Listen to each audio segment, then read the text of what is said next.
Conservative MP and cabinet minister from Nova Scotia who served under Stephen Harper. Thank you so much for taking time with us. Appreciate it. My pleasure, Donna. Nice to be with you and Eric. You appeared at a Pierre Poilievre campaign event along with your father. I saw pictures of that. Do you think the Conservatives can win enough seats tonight to make Pierre Poilievre Prime Minister? Well, it's the same. As Eric just pointed out, we're seeing some early signs of things that weren't necessarily picked up in the polls. The other thing that you mentioned in your analysis, but it's playing out on the ground, is the collapse of the NDP. And so this is going to have consequences right across the country. But here in Atlantic Canada, what I can tell you, having talked to a lot of voters on the doorsteps and at various gatherings, including the rally, is that Conservatives have worked very hard. They've tried to keep the focus on the affordability crisis, the issues around criminality, the issues around how Canada rebuilds its military. There's no doubt that the Trump factor has been huge, as was the departure of Mr. Trudeau. But this campaign is really a ground game. And the Conservatives have mobilized their support. We saw a lot of people turn out for the advance polls. And, of course, a very concerted effort by Mr. Carney and the Liberal Party to shed their record, that is, to back away from the last 10 years and from Mr. Trudeau himself, kind of like a cat on a linoleum floor. They're very much scrambling to get away from that. Peter, can I just interrupt you for a sec? For people who aren't intimately connected to the political machines, what do you mean by ground game? So what I mean by ground game, Donna, is that they've been able to get a lot of their volunteers out. And volunteers are sometimes hard to motivate these days, not just for politics, but for all kinds of organizations, minor hockey associations and others. But we have seen a very strong ground game here in Atlantic Canada. I've been in ridings in 3 of the 4 Atlantic provinces. And I was impressed by the turnout of young people, of party stalwarts, but people out knocking on doors, doing the type of things that motivates people to go out and cast that ballot. Get out and cast that ballot. It would be a factor. Okay. There's been some criticism, from a number of people, including the guy who ran Ontario Premier Doug Ford's campaign, that when Mark Carney took over from Justin Trudeau after the U.S. president started those threats and imposed tariffs, that the Conservative campaign failed to pivot, that Pierre Poilievre wasn't really listening, that the party was still running against Justin Trudeau. Do you share that criticism? I actually think that Pierre Poilievre has kept the focus on the issues that matter to Canadians. There's no denying that that Mr. Trump has inserted himself even today. But what I've heard is people concerned about the ability to buy a home, certainly the cost of everything that has gone up, safety concerns in their communities as well as nationally. And so those are the issues, I believe, that are tantamount to the change that people are looking for. I know everyone wants to keep shifting back to Mr. Trump, but Mr. Trump didn't create the economic problems that Canada is facing right now. The 10 years of Liberal government are what they have to answer for. So to me, those are the issues that I think are front and center in this campaign. Something curious happened during this campaign, and that Pierre Poilievre did not get endorsed by the 2, you could argue, most successful provincial Conservatives in the country, Tim Houston in Nova Scotia and Doug Ford in Ontario. Does that suggest let me put that rumor to rest. Okay. That's not actually true. I was out campaigning yesterday with Tim Houston's wife and our local candidate, Bryson Jenkins. So that is a myth. There are members of the provincial party from Nova Scotia working on the national team. I've spoken to Premier Houston. He is voting Conservative, let there be no doubt.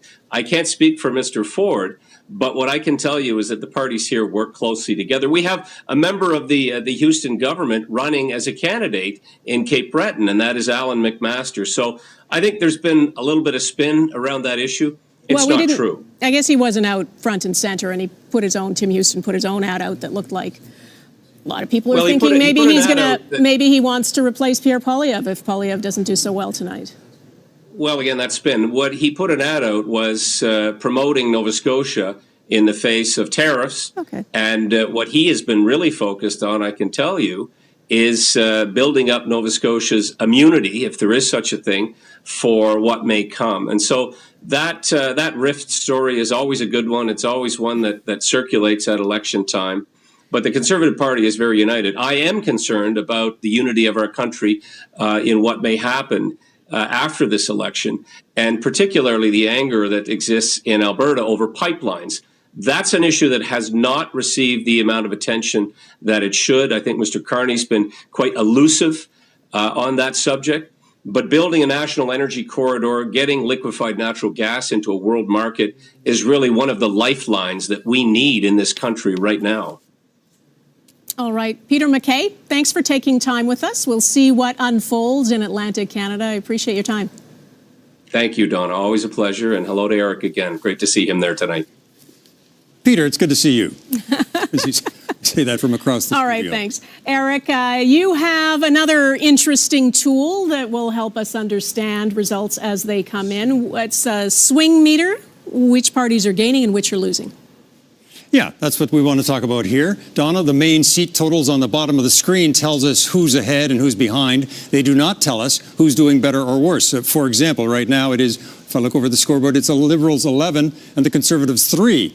But the question is, who's gaining from whom and who's losing to whom, and what is needed to win, which is the big question. Voila, the swing meters. But first, we start with the previous results transposing all the votes cast in 2021 and in every by-election since over all the new ridings in the country. And here are the transposed estimates from 338 to what we have now, 343 seats. The Liberals 154, the Conservatives 128, the BQ 35, the NDP 24, the Green 2. It's not that different from the numbers at dissolution in the old ridings. The Conservatives are up just a bit from by-elections and boundary changes, but the numbers otherwise are about the same. The Liberals at 154, you can do the math, they are 26 ahead of the Conservatives. So the Conservatives need a net gain of 27 to overtake the Liberals. That's Conservative gains coupled with Liberal losses to total 27. That's their magic number. Remember, Darrell Sittler, 27, and potentially form government. So how are they doing so far? Well, let's check the swing meter. And what we're seeing right now is that the Conservatives are gaining 2. They're losing in 1 and gaining 2. So they have a total. They're up 1 for the moment. And you'll see it here. They will go up the swing meter here and down the swing meter depending on the gains and losses. But they are gaining 1 for the moment to try to get to government at 27. That would be what their number is. Now, when it comes to the Liberals, we're asking this question at the outset. What is their magic number to get to a majority? From 154, the new majority threshold is 172, and so they need a net gain then of 18 pickups, Donna. And tonight, as we kind of look at the swing meter for them, they're gaining nothing so far. They've lost 2. Their total is at -2.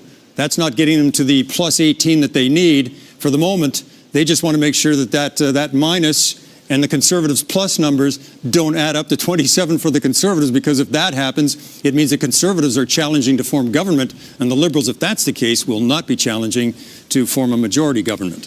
Okay. Boom. Boom. Bang. Let's go to Mercedes Stephenson, who is with Independent Senator Pamela Wallin. Mercedes. Thanks so much, Donna. I'm sitting here, as you just mentioned, with Senator Pamela Wallin, of course, a broadcaster for many years in this country, covered many elections in your own right, now a senator. As you look at tonight, what are the storylines that you expect to see standing out to you and how this goes? Well, I think the fault lines are always an important story: gender, geography, and of course this time quite dramatically generational. We're seeing the age differences, and I may also put in that category new Canadians and old Canadians as well. So there are an awful lot of fault lines that aren't, the traditional, typical ones. Suburban, we have to add into the mix of urban and rural, because that's now such a powerful force. So I think we're going to see some different outcomes than even the pollsters might have predicted because of that.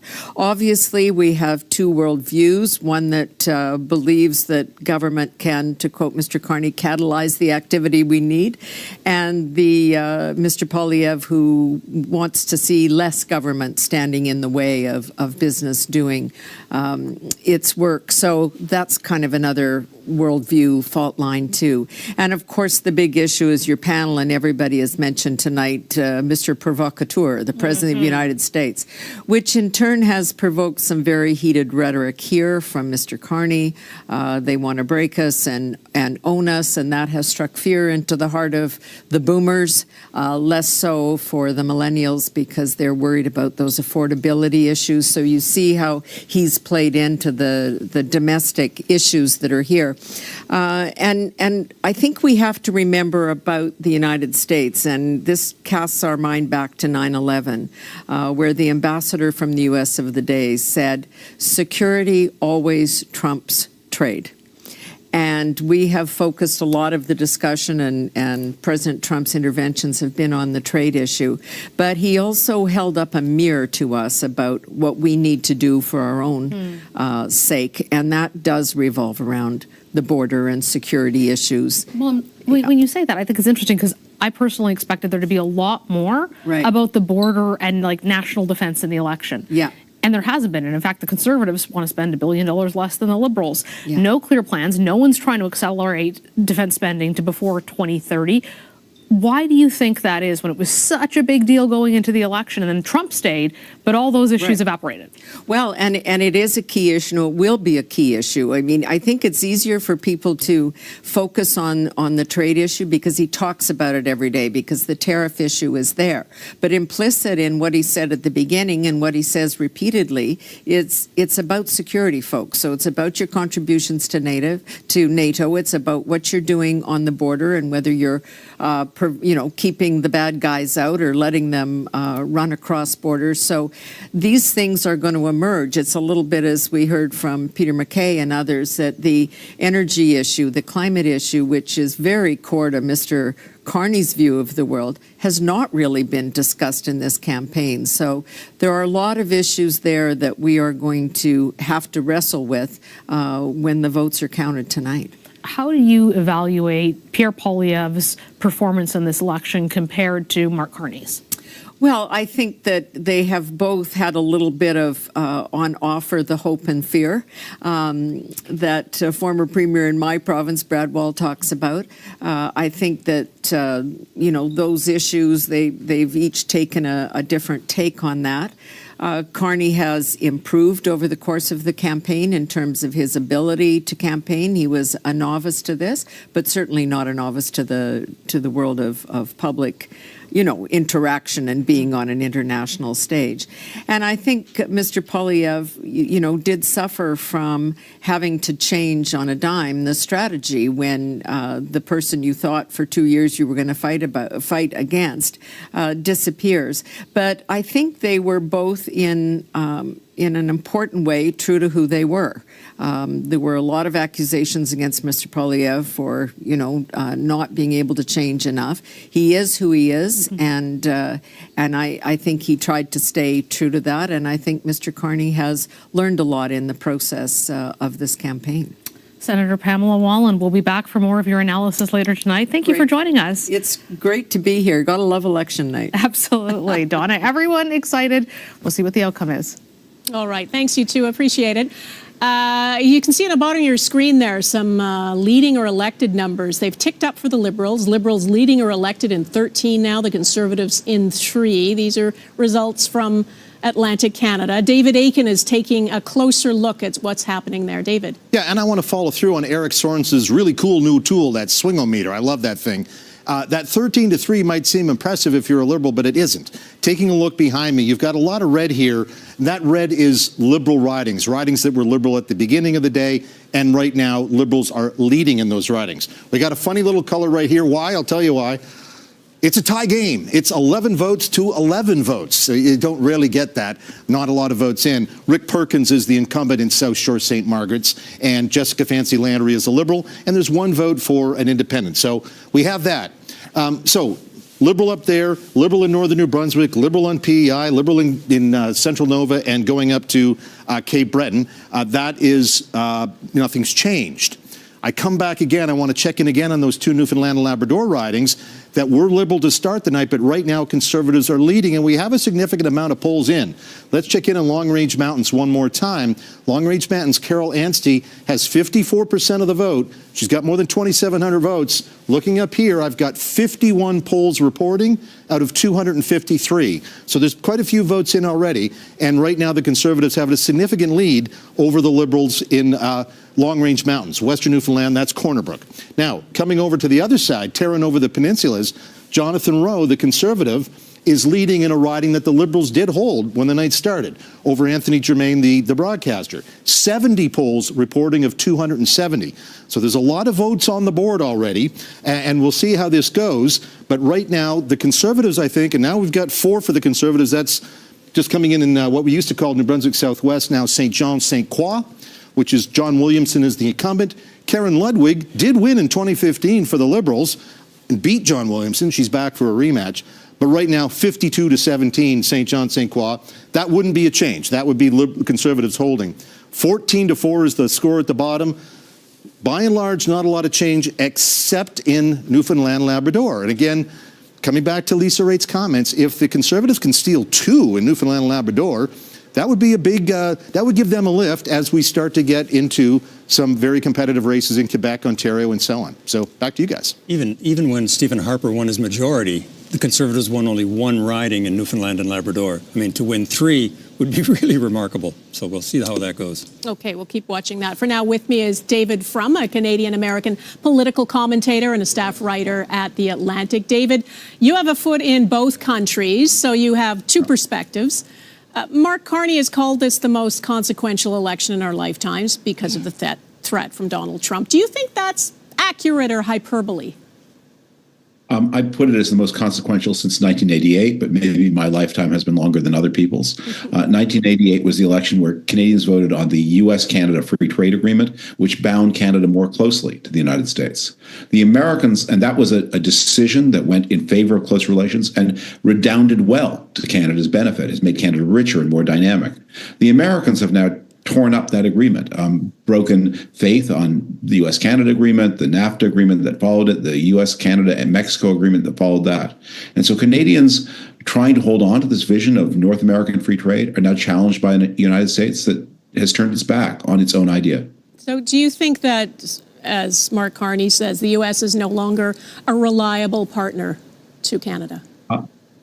It's no longer a reliable partner to anyone. It's not just a Canadian problem.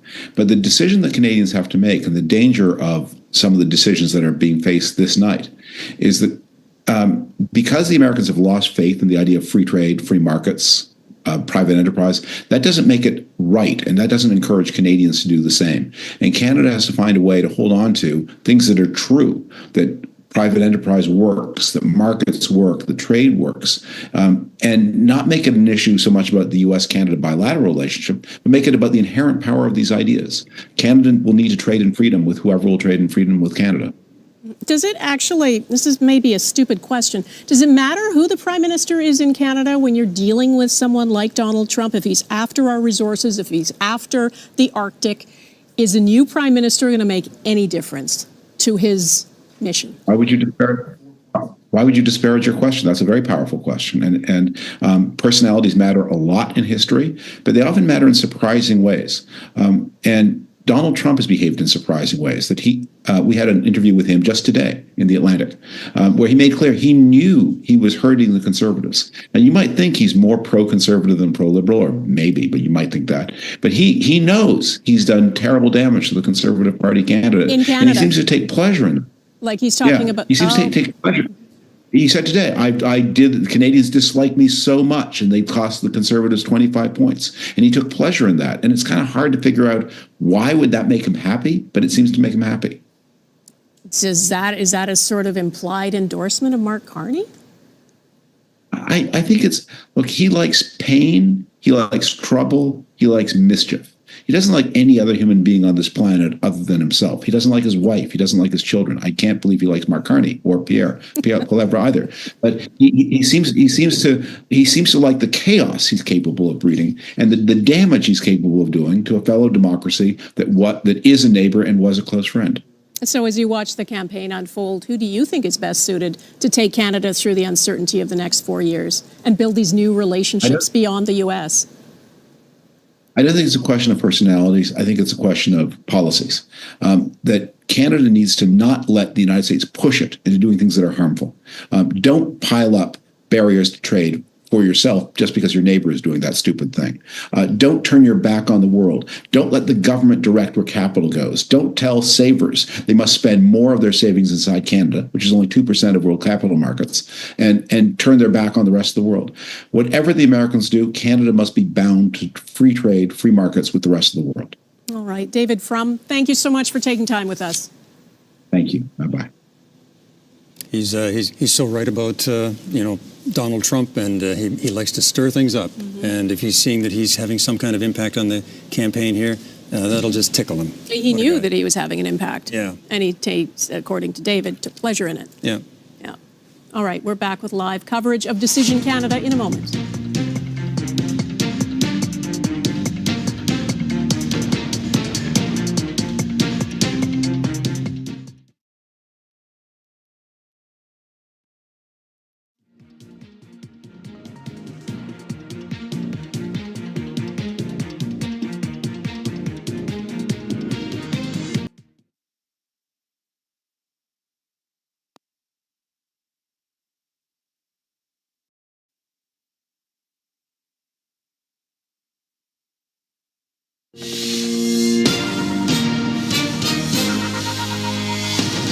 All right, welcome back to our Decision Canada coverage. I'm Donna Friesen. I'm Eric Sorensen. Good to have you here. We're going to take a look at some results you can see on the bottom of your screen there. These are from Atlantic Canada. We've got a popular vote, and at the bottom, Liberals leading or elected in 16, Conservatives in 7. And Eric, look at that popular vote, almost tied. More telling, both in the popular vote first, which is that the Liberals and Conservatives are very close. Normally at this time of night on an election in Atlantic Canada, you would expect the Liberals to have a bigger lead. That 16-7 is a little misleading because right now the Conservatives are having a pretty good night. And I want to draw your attention, guys, to the NDP vote. Even though it says popular vote Canada, it's really popular vote Atlantic Canada right now because that's all we have. The NDP in the last election in Atlantic Canada got 9%, and their popular vote right now 4.6, right? One of the storylines, collapse of the NDP, but not benefiting the Liberals here. Maybe the Conservatives benefiting from it. Well, and another sort of point of reference here is all the pre-election polls showed that Atlantic Canada in the overall had the Liberals in front by about 20 points. Yeah, absolutely. They should be running away with some of these ridings, not just the ones they would win. Right now, it's not happening.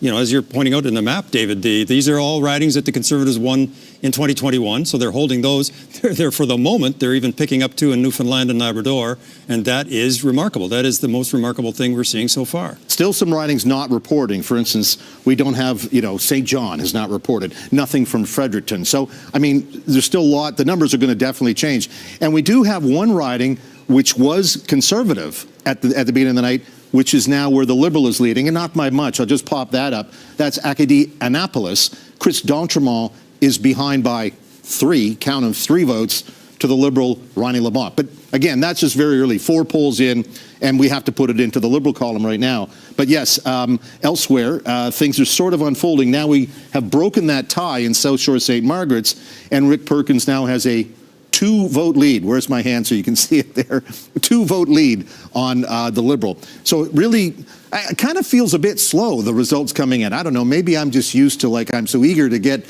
more on the board. We still have nothing from Halifax. As I mentioned, nothing from Fredericton, nothing from St. John. We do have something from Central Nova. Central Nova, that's where Sean Fraser was one of those Trudeau cabinet ministers who quit and then said, I'm not running again.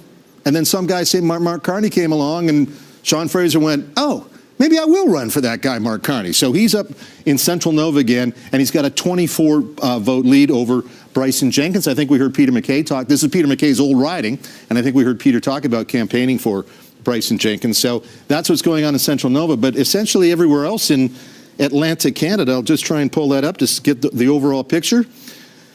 Again, blue in Western Newfoundland. That might be a pickup that just popped up in Tobique-Mactaquac. Well, 8 votes to 7 votes. I don't think we're going to talk pickup yet, but that's a Conservative riding. Richard Bragdon is the incumbent there. But otherwise, Atlantic Canada, by and large, except for Newfoundland and Labrador, things are unfolding pretty much as they should, but still some major centers not reporting, and that certainly will affect the popular vote and overall vote. That Sean Fraser coming back, that might be just enough to make a difference in that riding of Central Nova. Mm-hmm. The numbers now just changing a little bit on the bottom of your screen there. Liberals leading or elected in 16, Conservatives leading or elected in 8. Our Heidi Petracek is in Pictou, Nova Scotia, in the riding of Central Nova. Heidi.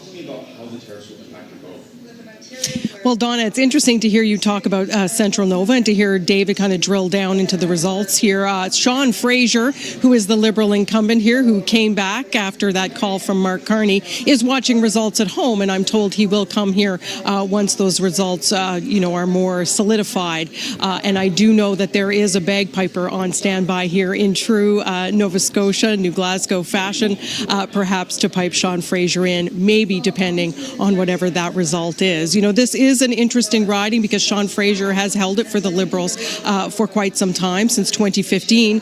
The thing is, though, this is historic Tory country, progressive conservative country, dating back to Brian Mulroney. This is the riding he ran in.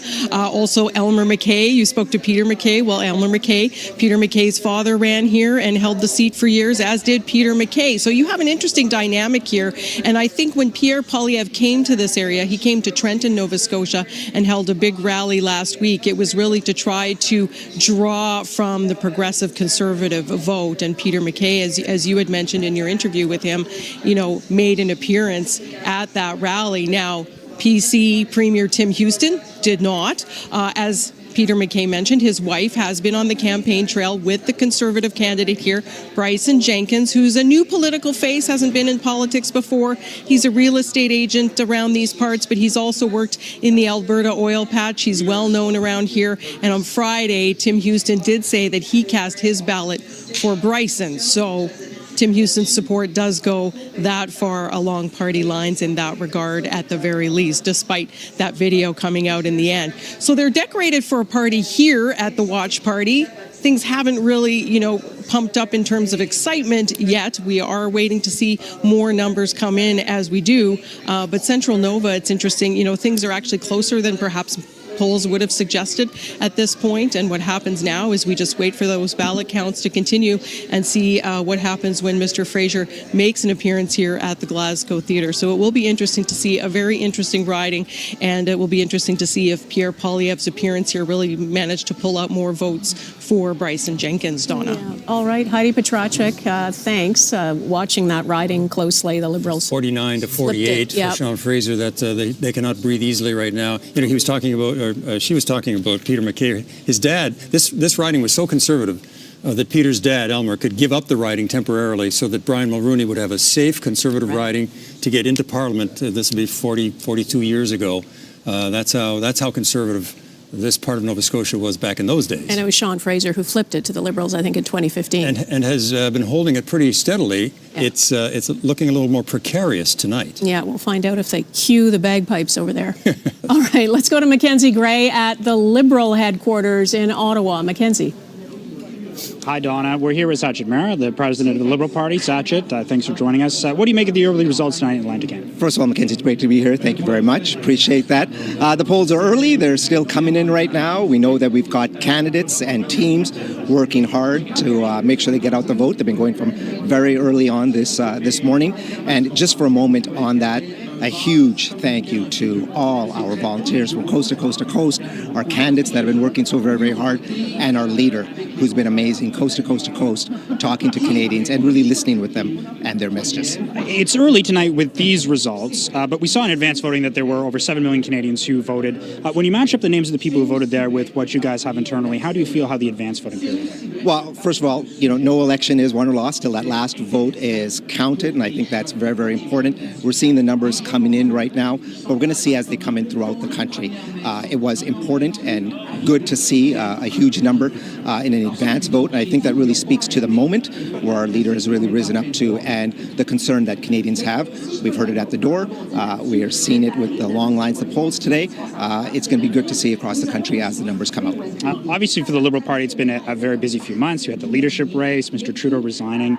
From your perspective, what do you think some of the key differences are between Mr. Trudeau and Mr. Carney? So I think every leader creates his or her own space. And in the case of our leader this time, he's really risen to the moment where the democracy of Canada, the freedoms that we want to have in this country are really up for question. And he's worked hard at that, listening to Canadians, traveling across the country, and really delivering a message that is about unity and working together and making sure that we get to the other side stronger than ever. Care to make a prediction on how it's going to go tonight? No predictions, just working hard and getting to the other side with all of Canada, Canada strong. Sacha, appreciate your time. Thank you very much, Mackenzie. Back to you, Donna. Nice try there, Mackenzie. Thanks very much. All right, let's take a look at some of the results. These are some of the first elected MPs in Newfoundland and Labrador. Let's have a look at... There we are in central Newfoundland. Wow. That's the incumbent. I mean, that's the incumbent winning it, and you'd say, well, why wouldn't you expect that? But look at the spread. One and by remember, one. this is Newfoundland, and the polling was suggesting that the Liberals should be doing well here. At the moment, the Conservatives and Liberals, with about 55,000 votes cast across the province, are running even. Liberals would normally win by 15 points or more across the province. This is Labrador. The Liberals, a healthy lead there. Philip Earle, that would be no surprise. So they are holding Labrador. It's a smaller number of voters in that jurisdiction, and it's not very often that the Conservatives win there twice in the history of Labrador. We projected that will go to the Liberals. Do we have anyone else we're looking at in Cape Spear? Liberal in... So this is a hold for the Liberals with a new MP, Tom Osborne, who came into the race in March, as well as some of the other candidates who came in for the Liberals late. An MHA for about 28 years. For the moment, he is going to win, it looks like, as you've said.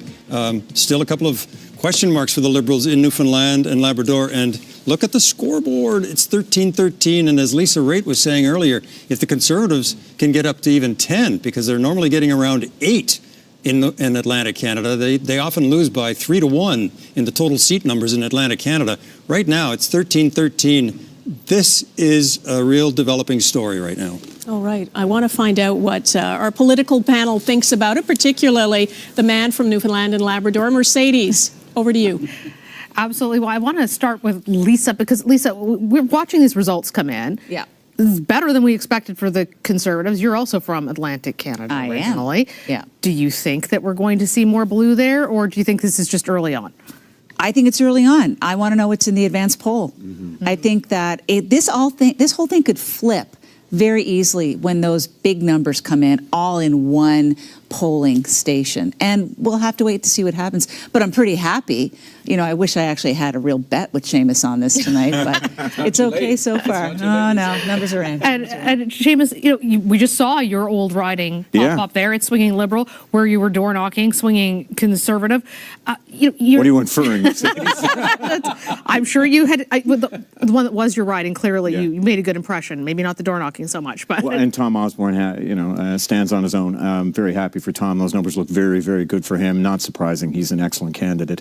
I think Lisa's absolutely right. I think, for instance, Joanne Thompson, who's running in St. John's East, I know for a fact that over half of her ID'd votes, so people that she knows are going to support her, who have identified as Liberals, they're all in the advanced polls. Yeah. So looks like a clear lead there now. I expect that she will take the seat. early, but not stay that way. Exactly. Advanced polls will make a big difference. Go ahead, Nathan. This has been a big story all night. I think. Like with this many Canadians having gone out and voted early, we're going to see this sequence of voting that happens tonight. Yeah. And then as Lisa and Seamus are saying, then we get this big rush of votes that came in a week ago. And in some of those ridings, that number is not going to eclipse what happens in voting today, but it's going to really level it out, if not change the results and maybe a flip. So it is interesting because the Conservatives look like they're outperforming right now expectations, but we're just too early and we don't have that big chunk of votes yet to come. Gilles, you were looking at these numbers and saying Conservatives looked higher than you thought. Do you think that this is just... I think it's surprising. Right, I didn't think it'd be as close as it is now. But it remembers me Yogi Berra when he said, I don't make any prediction, especially those concerning the future. It's wise, especially tonight when it's so tight. Seamus, I remember 2015 when you were elected, and it was just this red wave coming across in Atlantic Canada and a Liberal majority. So certainly better than perhaps what we're seeing right now. The Liberals were expecting going into this, but nowhere near what they would have traditionally liked to see in Atlantic Canada. What do you think that says about support for the Liberal Party? Well, I think 2015 was really quite something. I mean, not only that, but you had 4 Liberal Atlantic premiers, 4 provincial governments as well.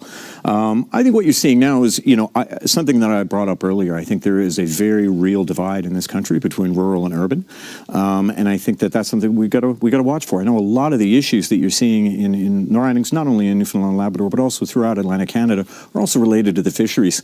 That is a big issue for a lot of people in rural parts of Atlantic Canada. Obviously, it's an overriding priority, and I think it's somewhere that we have a lot of work to do. And I wonder, maybe not in we're downtown Toronto here, but in a lot of parts of the country and cities, what's going on with natural resources, be it fisheries, be it softwood lumber, be it oil and gas, be it the green economy people are looking for in the natural resource side. Rural Canada has been frustrated at times both ways. Those looking for a greener economy, others who are looking to expand oil and gas, been equally frustrated by our inability to get things done. I think for whoever's Prime Minister at the end of tonight, that is going to be an interesting question, given the results that are coming through in some parts of our more rural populations that deal with these issues on a day-to-day basis.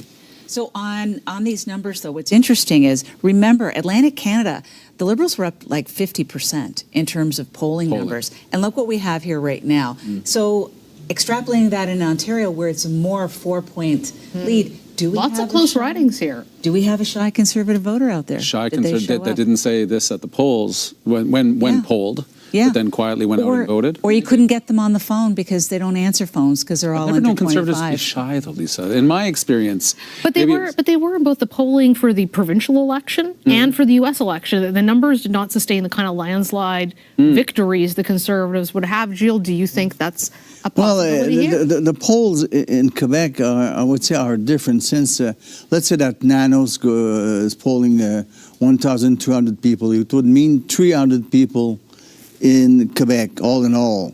150 of them will be in the city of Montreal. So that's quite different. Montreal is quite different than the rest of Quebec. Quebec is a big city also, but it is not different as the rural areas around in Quebec. It could be Tory, it could be Liberal, it could be Bloc, just like the other ridings. But Montreal is quite different, so it gives another image of the situation in Quebec. When we have a poll of 3,000 people, then it speaks. And the last one, Léger made, among the French people, is 33 for the Liberal, 32 for the Bloc. So even if you win Westmount with 95%, it's one riding. I think wise words from Yogi Berra, quoted by Gilles Duceppe tonight, Donna, as we continue to wait and see what direction this is all going to go in. All right, love it. Thanks, you guys. We're looking at our screens now, and the bottom numbers keep changing. Right now, it's Liberals leading or elected in 19, and the Conservatives leading or elected in 12. This does keep changing. At one point, it was tied, as we showed you, because as the ballots get counted and more ridings report, the numbers keep populating. That's not a final number down there. Eric, tell us what you're looking at on your swing meter.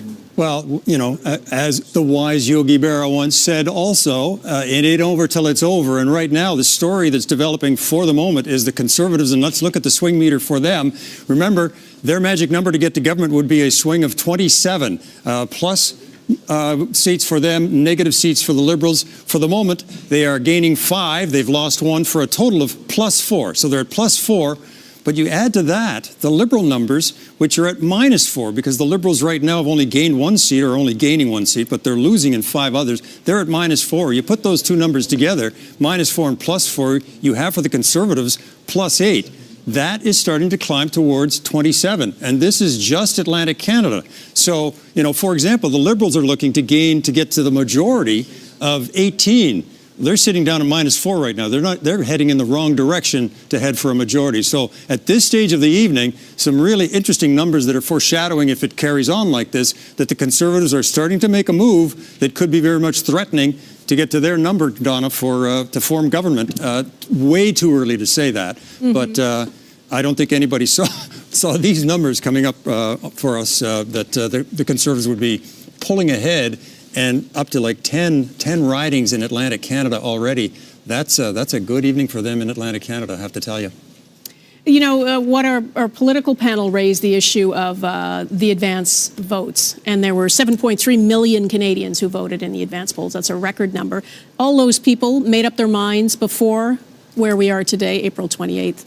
And the thinking is, based again on polling, is that a lot of those were Liberals. Well, and you think about where the polling was a week or 10 or 2 weeks ago, the polls showed the Liberals further ahead, and that the Conservatives maybe in the last number of days were closing the gap as the message about the economy and time for a change may begin to resonate again. There was a little less Donald Trump in the front of people's minds, more about the cost of living, cost of housing, all of that. If that started to kind of turn into something, there may be people showing up at the polls that weren't registered in the polls in those last days because it was like on election day they made a decision. And in Atlantic Canada right now, it seems like many of them went in there and said, I'm going Conservative. All right, we're back with live.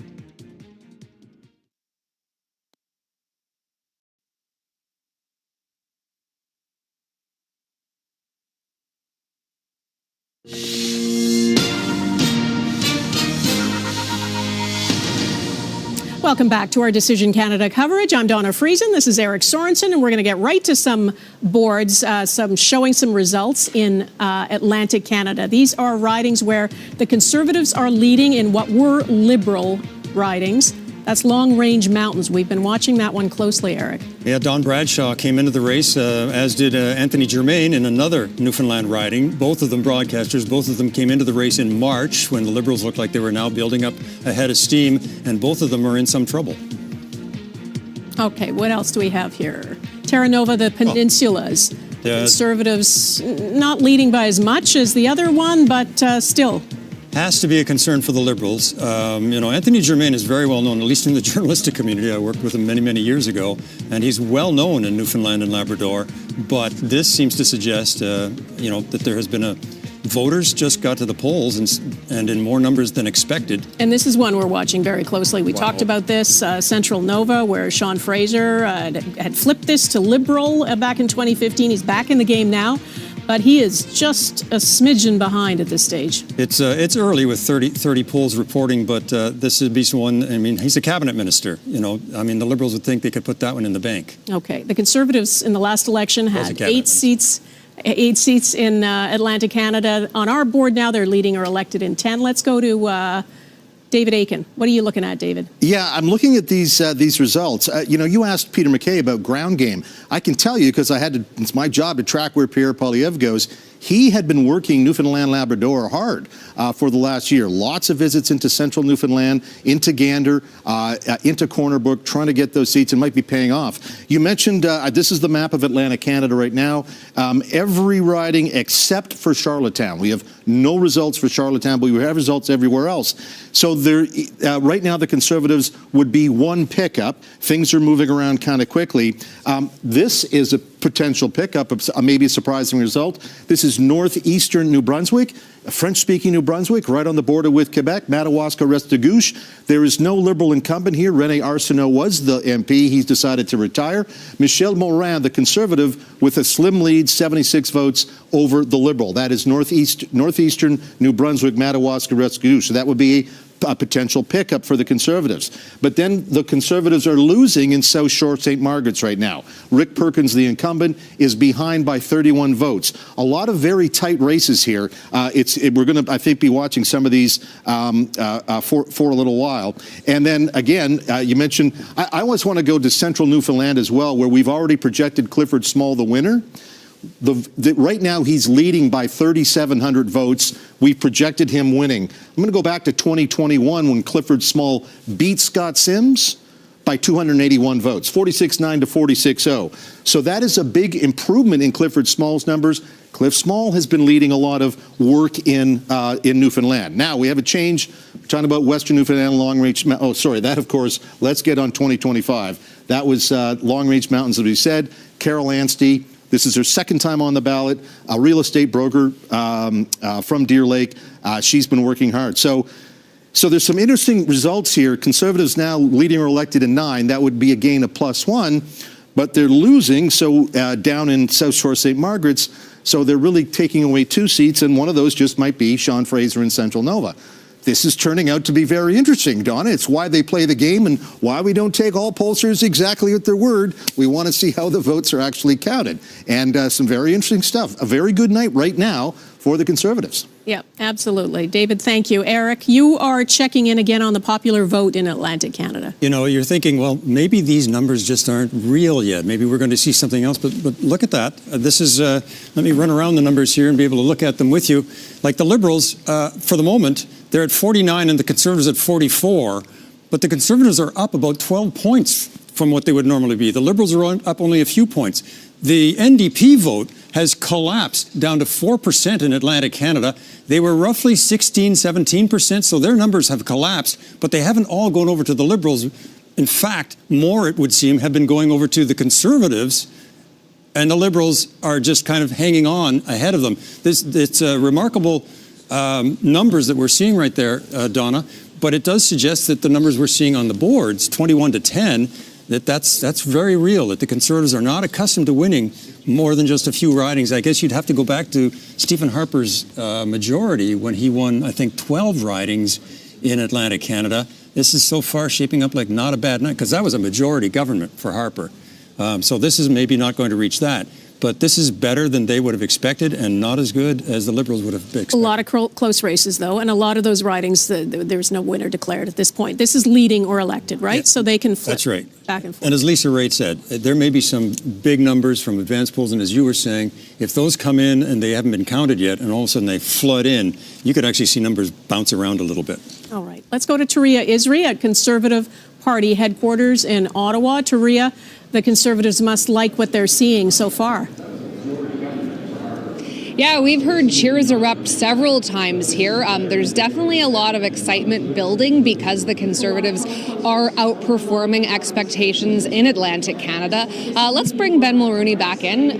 Ben, your father represented Central Nova. You know Nova Scotia quite well. What do you make? I mean, it's still quite early, but what do you make of what we're seeing? Well, I think you said it right. There's a lot of excitement, but I think it's a little too early for people to count their chickens just yet. As we saw, the numbers were very different just a few short minutes ago. I have no idea what they're going to look like, but the people who are gathering in this room here at the Conservative Party headquarters are paying very, very close attention. And I think Lisa Raitt said it best, that number that the Tories want coming out of Atlantic Canada to be around 9 or 10, and they're sitting at that magic number right now. So it's going to be a long night, but if they come out of Atlantic Canada with having overperformed, then whatever narrative we've been told to expect, we should throw out the window because it's anybody's game.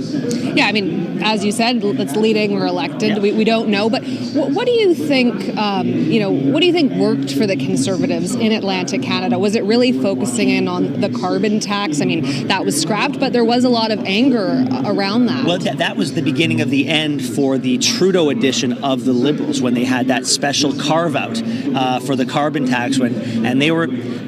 I think the Conservatives successfully tarred them with, or rather painted them with the brush of being opportunistic. And that was really the end for them. For some reason, Mark Carney avoided that opportunistic title when he dropped the carbon tax down to 0.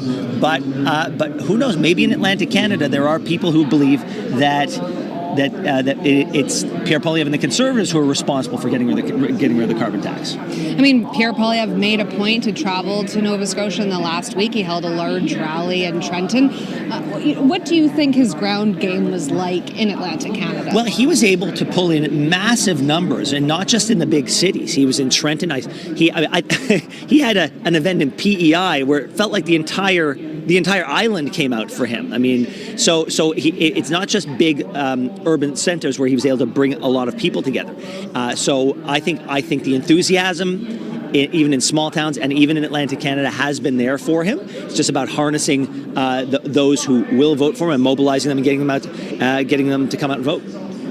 Well, we'll leave it there. Yeah, he had those large crowds. Let's see if it translates into votes. I'll send it back to you, Donna. Okay, terrific. Thanks, you two. Appreciate it. All right, look at the bottom of your screen there. These numbers keep changing, as we keep saying. They're leading and elected right now in Atlantic Canada. The Liberals at 21, the Conservatives at 11. In the last election, the Conservatives had 8 seats in Atlantic Canada. So at this stage, they're certainly picking up steam. If they can pick up 3 in Atlantic Canada, I think more than the number is what it suggests could happen across the rest of the country. If it doesn't happen across the rest of the country, then this will just be kind of an interesting quirk. But for the moment, I think Conservatives have to be feeling a little optimistic, seeing that they're catching up. And that's how things can be, you know, it's not easy to tell what the numbers really mean unless you sort of know who's gaining and who's losing. And at the moment, Conservatives are gaining and the Liberals are losing. Okay, Eric, thanks. Let's go to Mercedes Stephenson, who is with Senator Pamela Wallin. Thanks, Donna. We have been watching the results pour in here, and Senator Wallin, we were just talking about is this indicative of that shy Conservative vote? Should Conservatives be getting excited, or should they still be perhaps not counting their chickens before they hatch? What's your interpretation? Well, I think we've seen this in the campaign. What the phrase that everybody uses is voter efficiency, right? Which is, and this happens in my home province in Saskatchewan. People win ridings by 15,000 votes or 20,000 votes. You don't need that many to win. Mm-hmm. But what it does do is it's reflected in popular vote. So we've seen that happen in places like Saskatchewan. We've actually seen it in downtown Toronto this time, where the Liberals are overrepresented in these ridings because they've sucked up all of the NDP votes as well. So it kind of distorts those popular vote figures that we've been operating on, because it's all you've got until you start counting votes. But this is, I think this is a bit of a change.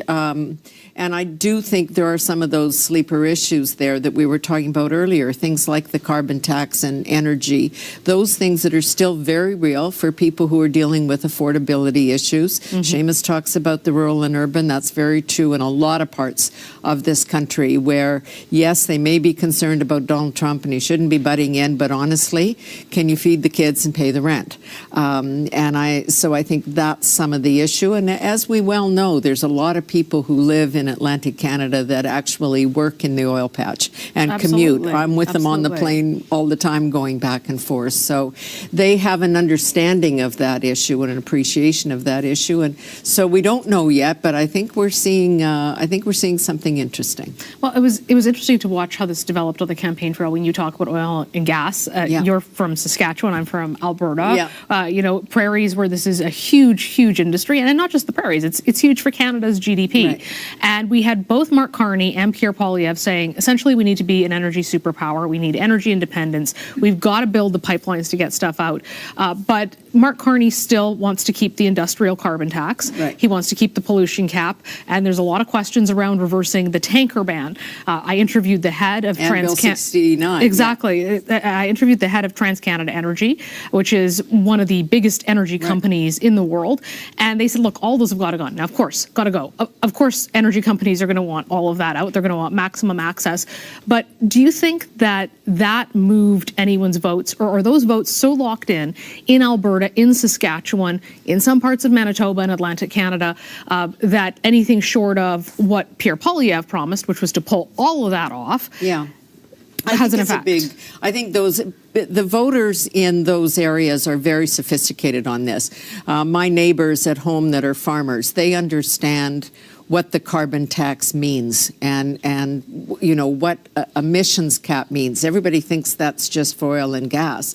It really impacts the agriculture community. When you have things like we put a tariff on Chinese EVs and they retaliated with tariffs on canola. This is a huge industry. And it's hardly been talked about, to be fair. Not been talked about. And the clarifications that we needed on whether Mr. Carney was just talking about transition in the energy sector or really the conventional part of the sector, people's ears are attuned in a very different way. And I was just, for a generation or two of us who grew up on the NEP, the National Energy Program, and the impact it had in throwing people people out of houses and businesses for a decade afterwards. This is very sensitive. They're smart. They understand what's up for grabs here, and there wasn't a lot of clarity on that on the campaign from the Liberal side. Some discussion, but not enough. Mr. Poilievre has been talking about this for 2 years, so everybody knows what he means. But you're very right. There's, the consumer carbon tax went. Atlantic Canada led in that particular battle, and there were a lot of unhappy MPs there that said, take this off or you're done.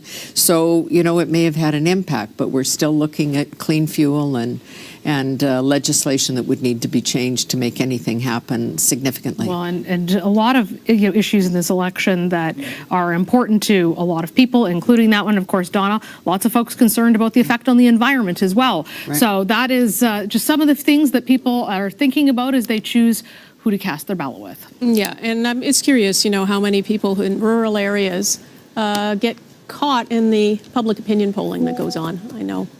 Anyway, we'll move on from that subject to Jeff Semple, who is, I'm told, at a party in Washington, D.C., so having all the fun at an election watch party in D.C. Jeff. Hi, Donna. Yeah, I've had worse gigs. The bar is right there. The key question in this election campaign, as we've been saying over and over, is who best to take on Donald Trump? Well, who better to ask than Canadians who share a zip code with the U.S. president? I am here at a bar on Pennsylvania Avenue in Washington, D.C., just about a mile down the road from the White House, at a watch party that is being hosted by the Canadian Chamber of Commerce, as well as the Johns Hopkins School of Canadian Studies. We're here joined by a couple dozen Canadian expats, students, academics, professionals. They are some of the 800,000 Canadians who call the U.S. home, and some of the 36,000 Canadians who registered to vote and send absentee ballots in this election. And if you think that you are feeling the pressure of the White House and the U.S. administration in Canada, they are certainly feeling it here. Canadians who are living really on the front lines of all of this, many of whom are worried about what's happening with this country, what's happening in their own personal situations. And I am here now. I'm joined by a guest with who's probably a familiar face to many of you. Christopher Sands is the director of the Johns Hopkins Center for Canadian Studies. So, Christopher, from an American perspective, how aware do you think Americans are that their country, their president, has played such a dominant role in our election campaign? And what do you think? What do they make of all of it?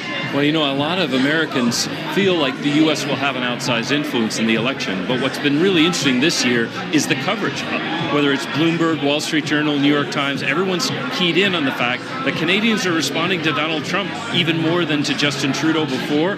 It's the U.S. that's on the ballot this year. And if Canadians decide they want to send somebody, I think Donald Trump has made just about every candidate much more nationalistic in this campaign in Canada, because he's been so America first and putting Canada really to shame, which I think for all of us who are Americans who care about this relationship, it's just a tragic situation. We've never seen Canada treated this way by a president of the United States. Yeah, and it's certainly been something. I mean, even just down here, either for work or as a tourist, you turn on the American news channels and you see coverage on Canada. I mean, they really are paying attention. Now, of course, in recent weeks, we had seen Donald Trump dial back slightly that relentless rhetoric about making Canada the 51st state, until this morning when Canadians sat down to have breakfast on Election Day, and Donald Trump posted to his social media platform, Truth Social, wishing good luck to the great people of Canada. Take a look. He seemed to suggest that Canadians should elect him. Elect the man who has the strength and the wisdom to cut your taxes in half, increase your military power for free to the highest level in the world, have your cars, steel, aluminum, lumber, energy, and all businesses quadruple in size with zero tariffs or taxes if Canada becomes the 51st state of the United States. Now, of course, the U.S. does not subsidize Canada, as the U.S. president claims, nor is he actually on the ballot, but his presence looms large, as we've been saying over and over again. The number one issue we've seen time and again in opinion polls throughout this election campaign has been Canada-U.S. relations, either followed closely or just behind the cost of living. But of course, the cost of living as well, directly affected by the U.S. President Donald Trump and his trade war, with another set of U.S. tariffs, Donna, targeting auto parts expected to kick in on May 3rd. Back to you. Okay, Jeff Semple at a watch party in Washington, D.C. Thanks, Jeff. It's hard to know, if Donald Trump is just trolling us or if he doesn't realize that he is making Canadians' blood boil. Well, as David Frum told us when I spoke to him, they interviewed him in The Atlantic, the magazine that David works for, and he said that he took some glee. He knew exactly what he was doing. Yeah. He knows exactly how much Canadians are irritated, angry about what he's saying and doing, and he takes some I wonder if pleasure they have a monitor on tonight with some of this going on. Not that he would understand 22 to 10 and what that means, but... I think he even had trouble pronouncing the word groceries, but never mind. Let's move on. Let's take a look at some of the results in... This is in Nova Scotia, South Shore, St. Margaret's, where things have been flipping back and forth. This is a Liberal newcomer running in this riding, and right now, very tight race with the Conservative incumbent. Yeah, I mean, Jessica Fancy Landry is one of the Liberals that actually got in the race before the Liberals were starting to do better. She jumped in back in December, so some credit to her with the party, I suppose, the party faithful, that she did that. Unregulated fishing, a big issue down in that part of Nova Scotia, and Rick Perkins is the incumbent, but he's in for a tough fight right now. Funny that the Conservatives are having a better night, but the incumbent Conservative is having a tough fight in his riding down in St. Margaret's, South Shore. And right now, the Liberals leading or elected in 22 ridings in Atlantic Canada, Conservatives leading or elected in 10, and the Bloc Québécois, because there's that one riding that gets swept up in Atlantic Canada, leading or elected in that one seat. And we should say within 45 minutes, the polls will close right across from Quebec all the way to Alberta, so we'll see a lot more numbers coming in. We're back with live coverage of Decision Canada in just a moment.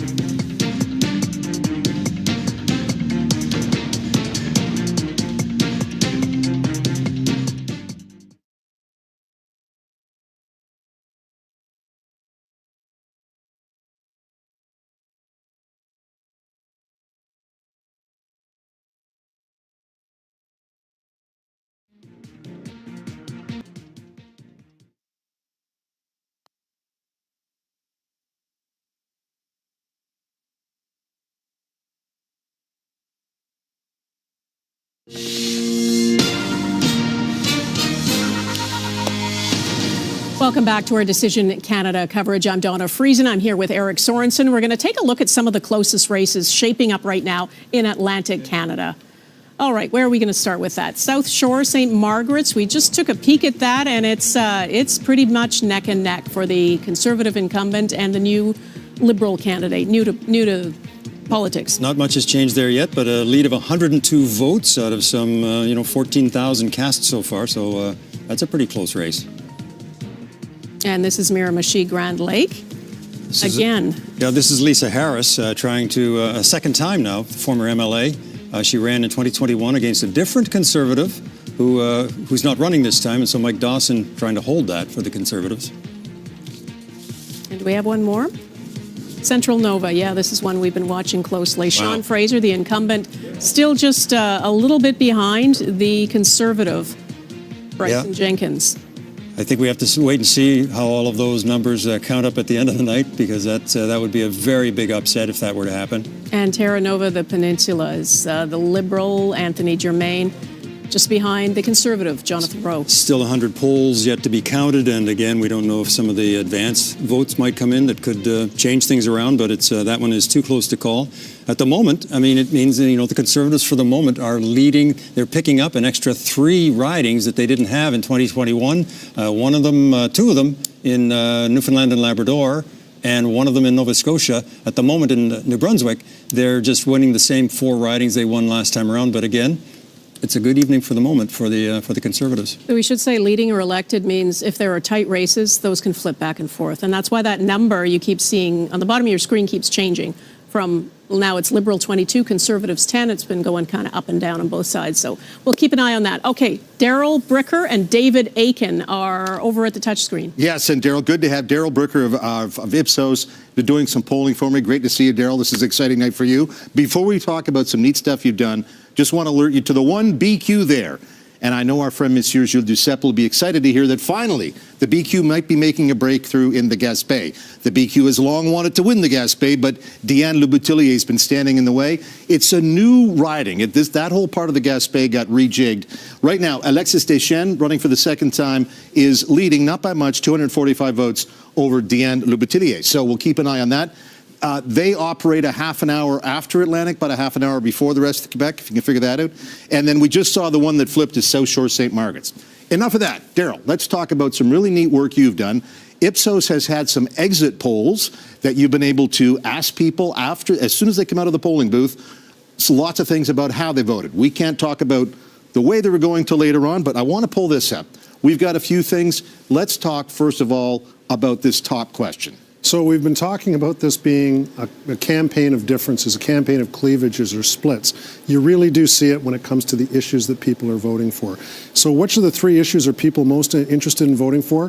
Affordability and cost of living, which is very consistent with our overall polling that we've seen over the last while. And this would be all respondents. All respondents. And you've got a few thousand people in We're up around 7,000 right now. But David, just to show the viewers how it differs, just click on there on baby boomers. Okay, so now we're saying this is all respondents. This is just people who are boomers. What do they think is the top issue? Canada-U.S. relations. So you see one of the reasons why older people are voting for the Liberal Party. The Liberal Party is way ahead on this issue. They own it. And if you're a boomer, you're focused on it. Okay, now you wanted to contrast with... Let's talk to our friends in Gen Z. Gen Z. What do they think is the top issue? Affordability and cost of living. So when you look at... Yeah, and so when you look at the differences... And that maps, sorry to interrupt, but that maps more to Poilievre's side of the equation. Absolutely. This is time for a change, voters. Right. We're seeing some of them show up in Atlantic Canada tonight in a very efficient way so far. So that contrast on what people think this election is about, whether it's about Donald Trump in the U.S. or it's about their own affordability situation and what's going on in their own homes, that's what the race is about. And tonight. once again, this is polling done as people left the polling booth today. Your people were there. And again, among this Gen Z, look where Canada's relationship with the United States, only less than 1 in 5 are saying that. We'll take that away. Is there a difference on men or women? If you want to hit that, I'm curious to see, did men have a different idea? No, affordability and cost of living. Let's take a look at women. Take the men out of there. And women? For the women, it's the same thing. Yeah. So again, that issue, that as they say, the issue frame, the issue set, in that case, this might explain why we're seeing the Conservatives do well. I mean, even if they do drop back down to 8, they're doing fine. I think if we would have asked the Conservative campaign if they came out of Atlantic Canada with 8 seats tonight, they would have been thrilled, David. So can we touch on which party is best to lead on you choose the issue, the affordability and cost of living? Let's try. Actually, why don't we try this one? Okay, Canada's sure. relationship with the U.S.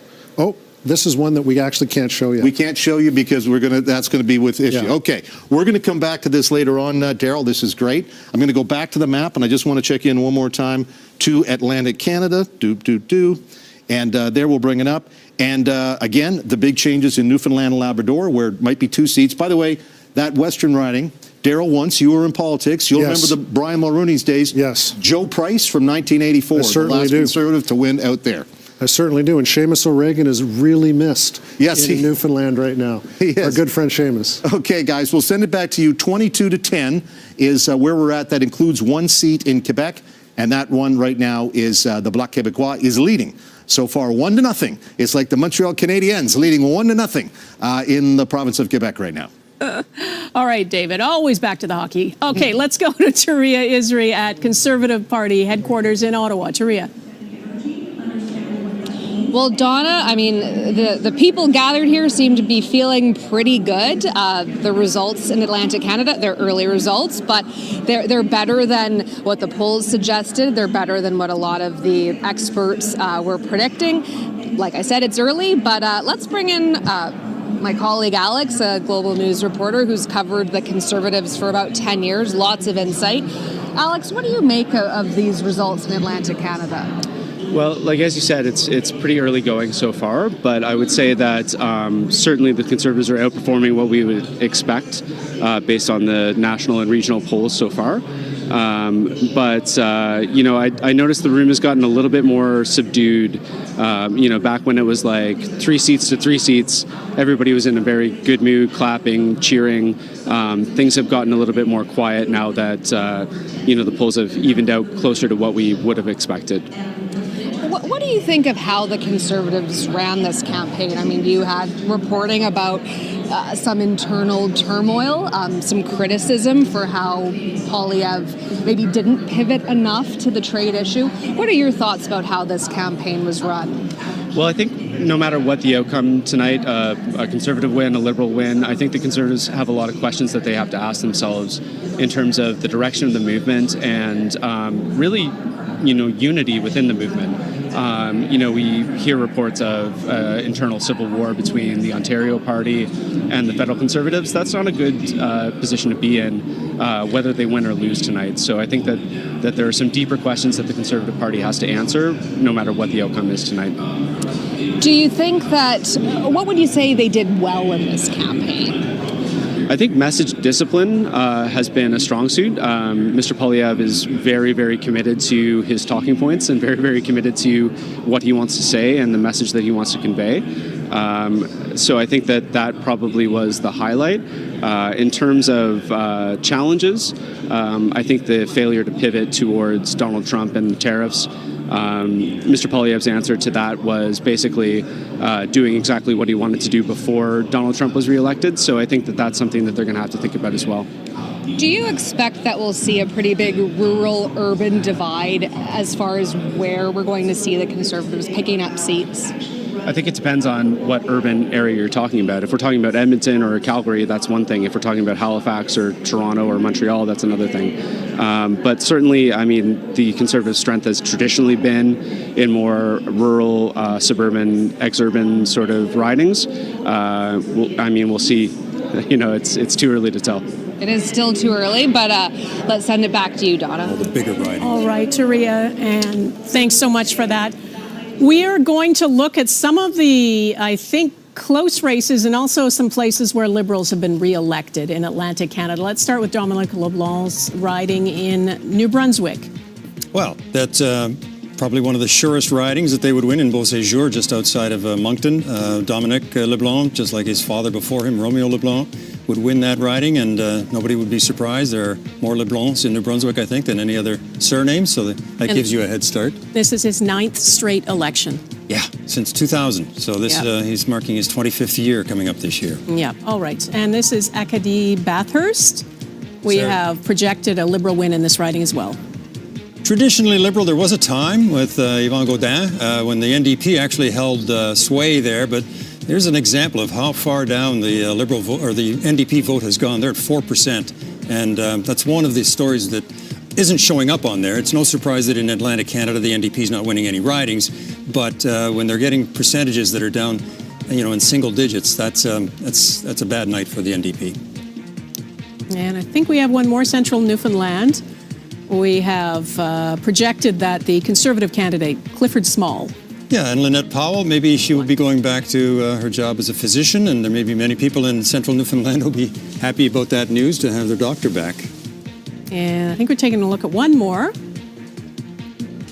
Long Range Mountains. We've been watching this one closely. This now has been projected as a Conservative win. And that's a takeaway. And at the beginning of the evening, you would not have thought that. You wondered about that Central Newfoundland one, if the Conservatives would hold that one, and maybe it would be 6-1 for the Liberals again. But for the moment, it's looking like it's for the Conservatives, and they're still very competitive in a third one. And that's a very, very good night for the Conservatives. And it is, it's a big change as well, because there was a time when all the rural ridings in Newfoundland would have been Liberal. And it was St. John's where you would find some, John Crosby and progressive Conservatives back in the day. St. John's was very much the place where they would pick up their votes. But at the moment, big night.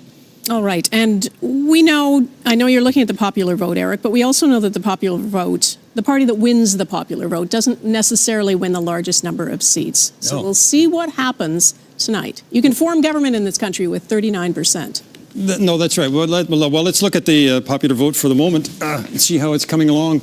And, the popular vote for the Liberals right now is at 51 to 41 or 42 for the Conservatives. That's, I'm just trying to think about how significant we should think about that. I think it simply shows, as we were seeing in the numbers below the screen at 22-10, the Conservatives are overperforming from what was expected in Atlantic Canada. And the other story there is that the NDP is down at 4.5%. That's across Atlantic Canada. Normally they would be in double digits. Those votes, you would think, might have gone to the Liberals. It would appear, Donna, that NDP votes in Atlantic Canada have been going from both, or have been going to both the Liberals and the Conservatives. And at the moment, that's making a difference more for the Conservatives. All right, Suzanne Lapointe is in Moncton, New Brunswick, with former MP Pat Finnegan. Suzanne.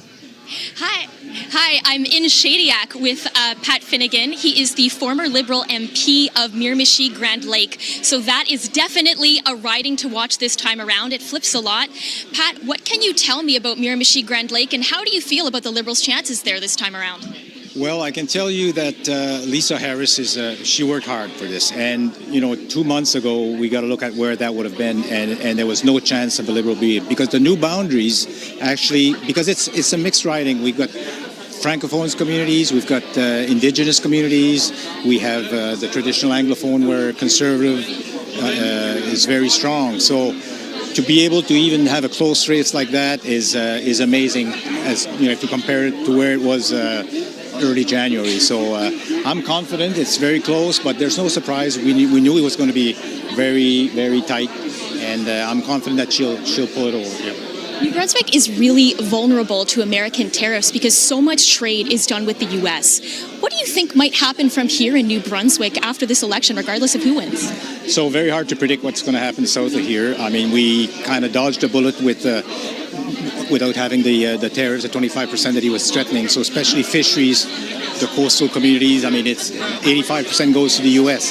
So we've dodged that bullet, but as we know, and we've heard the president yesterday even saying, he wants Canada to merge as a 51st state. So it is very troublesome. But again, I think where we're at today, the shift that's happened is just amazing, and we're hoping that I think Mark Carney to deal with the president. I mean, that's on the mind of a lot of people, especially along the coast where we trade traditionally with the Americans. So. What are the main issues in Miramichi-Grand Lake, and what sort of promises or campaign promises might tip the scale for voters there? So Miramichi, as far as issues, it's not that different from others. I mean, of course, health, the economy, and the threat of the American, forcing us to lose our country, our sovereignty. It's on the mind of everyone. So before the Carney merge, I think the issue of the carbon tax was a big issue. That's gone, and Mark Carney's got a total different outlook on the economy, how he's going to handle that. So I think that had a lot to do with it. But again, it's not that different from. I think it's kind of a bellwether as we see. It's if we can swing Miramichi Liberal, I think there's a good chance that the rest of the country will follow, because it's a tough one. Thank you so much, Mr. Finnegan. Back to you, Donna. All right, Suzanne Lapointe in Shediac. My apologies, Shediac, not Moncton. Thanks so much for that. Pat Finnegan, David Aiken tells us, is known as Mr. Tomato because he owns a greenhouse. So he used to own a greenhouse. Yes, Tomato. Exactly. What a title. All right, let's go to our political panel and Mercedes Stevenson. Mercedes. Mr. Tomato, see the things you learn by watching this broadcast, Donna, that you might not pick up anywhere else. Well, we're sitting here watching the numbers with our political panel. I wanted to start with you this time, Nathan. I mean, obviously, we could talk about how the NDP are or how David Aiken knows that he's called Mr. Tomato. David Aiken knows everything about everyone and is an encyclopedia. But when you're looking at the results here tonight at this point, what's your take on, in particular, the issues that seem to have been driving voters that we're hearing as they exit out of the polls? Well, we were talking about this a bit before, the generational split. Yeah. Right. Good. Classically in Canada, we have all sorts of segments. Some people say we don't have a national election. We have a series of elections that take place across the regions. And that could be true tonight as well.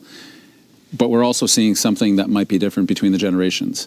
And we were talking amongst ourselves about the group that maybe have a home versus the group that doesn't or doesn't even hope to have a home.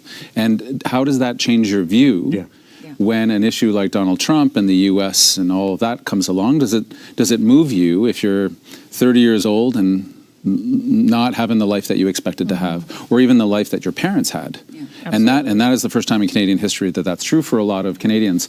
So if the Conservatives were more focused in on that and did that work for the preceding couple of years, Liberals haven't had always the best answers in the previous government, difficult challenges, housing, etc., then that's some of the results. I mean, the NDP, for the NDP part of this is disappointing numbers coming in. Of course, we're really looking to see what happens in a couple of key Quebec ridings, as well as when we start to move into Ontario, into Saskatchewan, Manitoba, where we'll start to know how it is that our party is going to be doing tonight. Jill, what have been the big issues in Quebec for voters? Do you see that same skewing of ages, or is it, I mean, we've seen obviously a step away from the pro-sovereignty vote, but what is your sense of what's driving voters in Quebec? Well, I think what's driving voters in Quebec is what will be negotiated with the United States.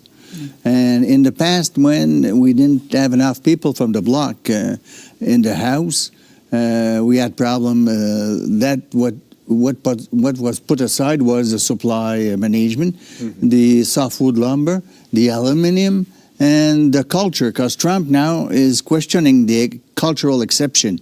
That's part of the deal with Mexico and the United States.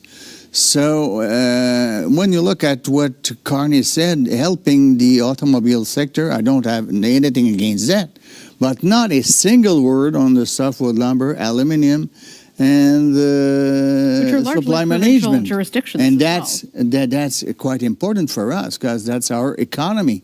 It is different, but we have to protect that. Otherwise, we'll have real problems. Especially, I mean, they need aluminum in the States also, in Ontario also, but we're producing that, and also phosphates. I don't know if it's the right word in English. Phosphates, yes. The critical minerals, we have a lot in Quebec, and since we want to make the economy more based on battery, we need those minerals, and not a single word I've heard from neither Carney or Poilievre, so we have to fight for that. But for younger voters in Quebec as well, the question of affordability, what their prospects are in life. Of course. Huge, all of that. huge questions. Well, and I want to ask a double-barreled question to Lisa and Seamus. This is a switcheroo of what we normally see. Typically, young people vote Liberal on the left and older people vote Conservative on the right. Yeah. And it looks like that has done a flip in this election. Yeah. I want to ask why each of your parties hasn't been able to hold on to your traditional voters, starting with you, Seamus.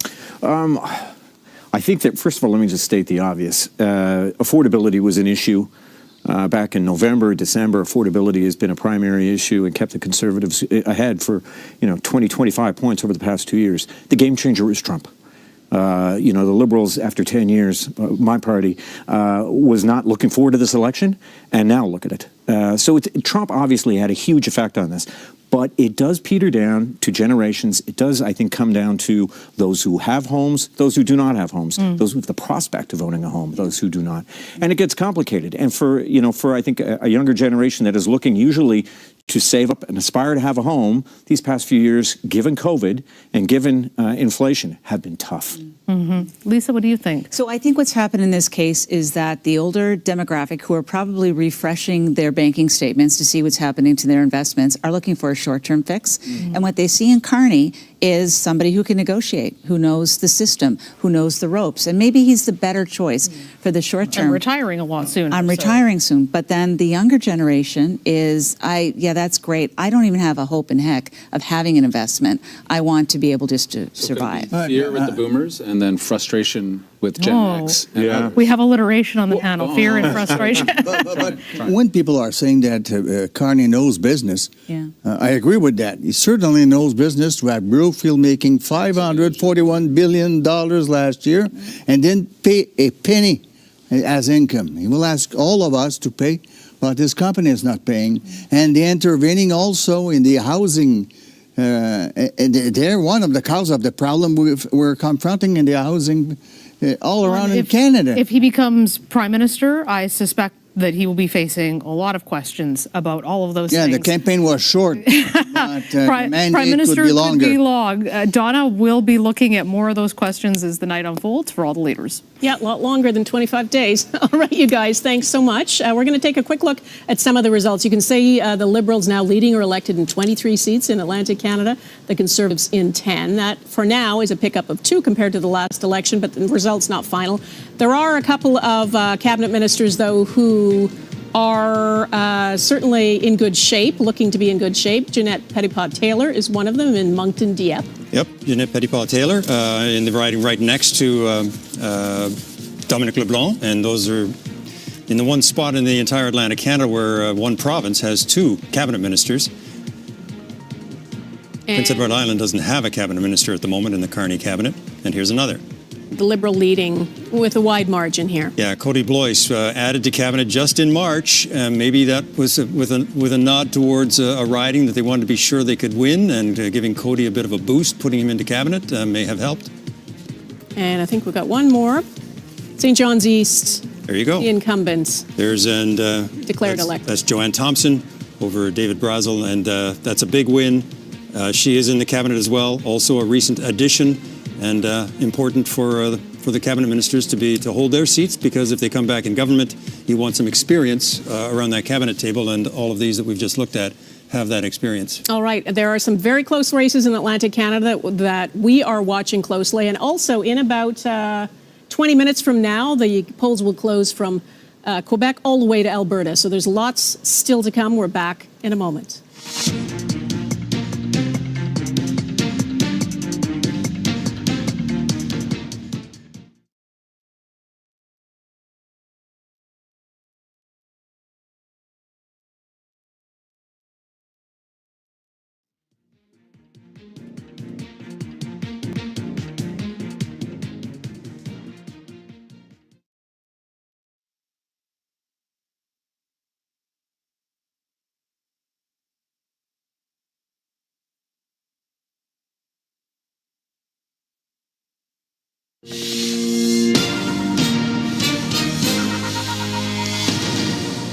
We're back with Decision Canada. I'm Donna Friesen. Eric Sorensen is with me. We're going to take you quickly through some results and some ridings that we told you were very close in Atlantic Canada. They've been flipping back and forth through the night. Central Nova is one of them, Eric.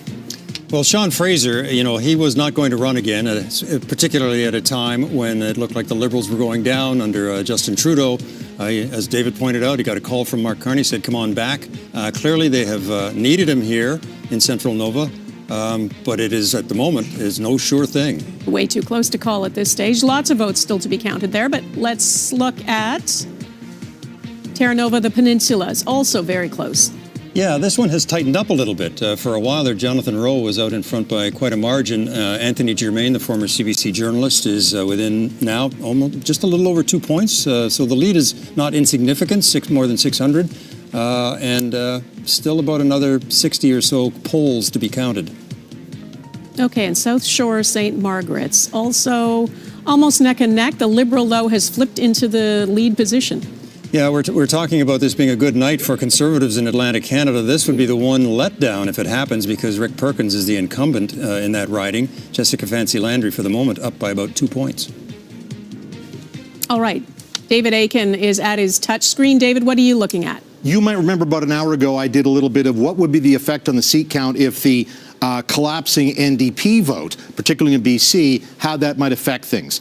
Let's come back to that prediction tool.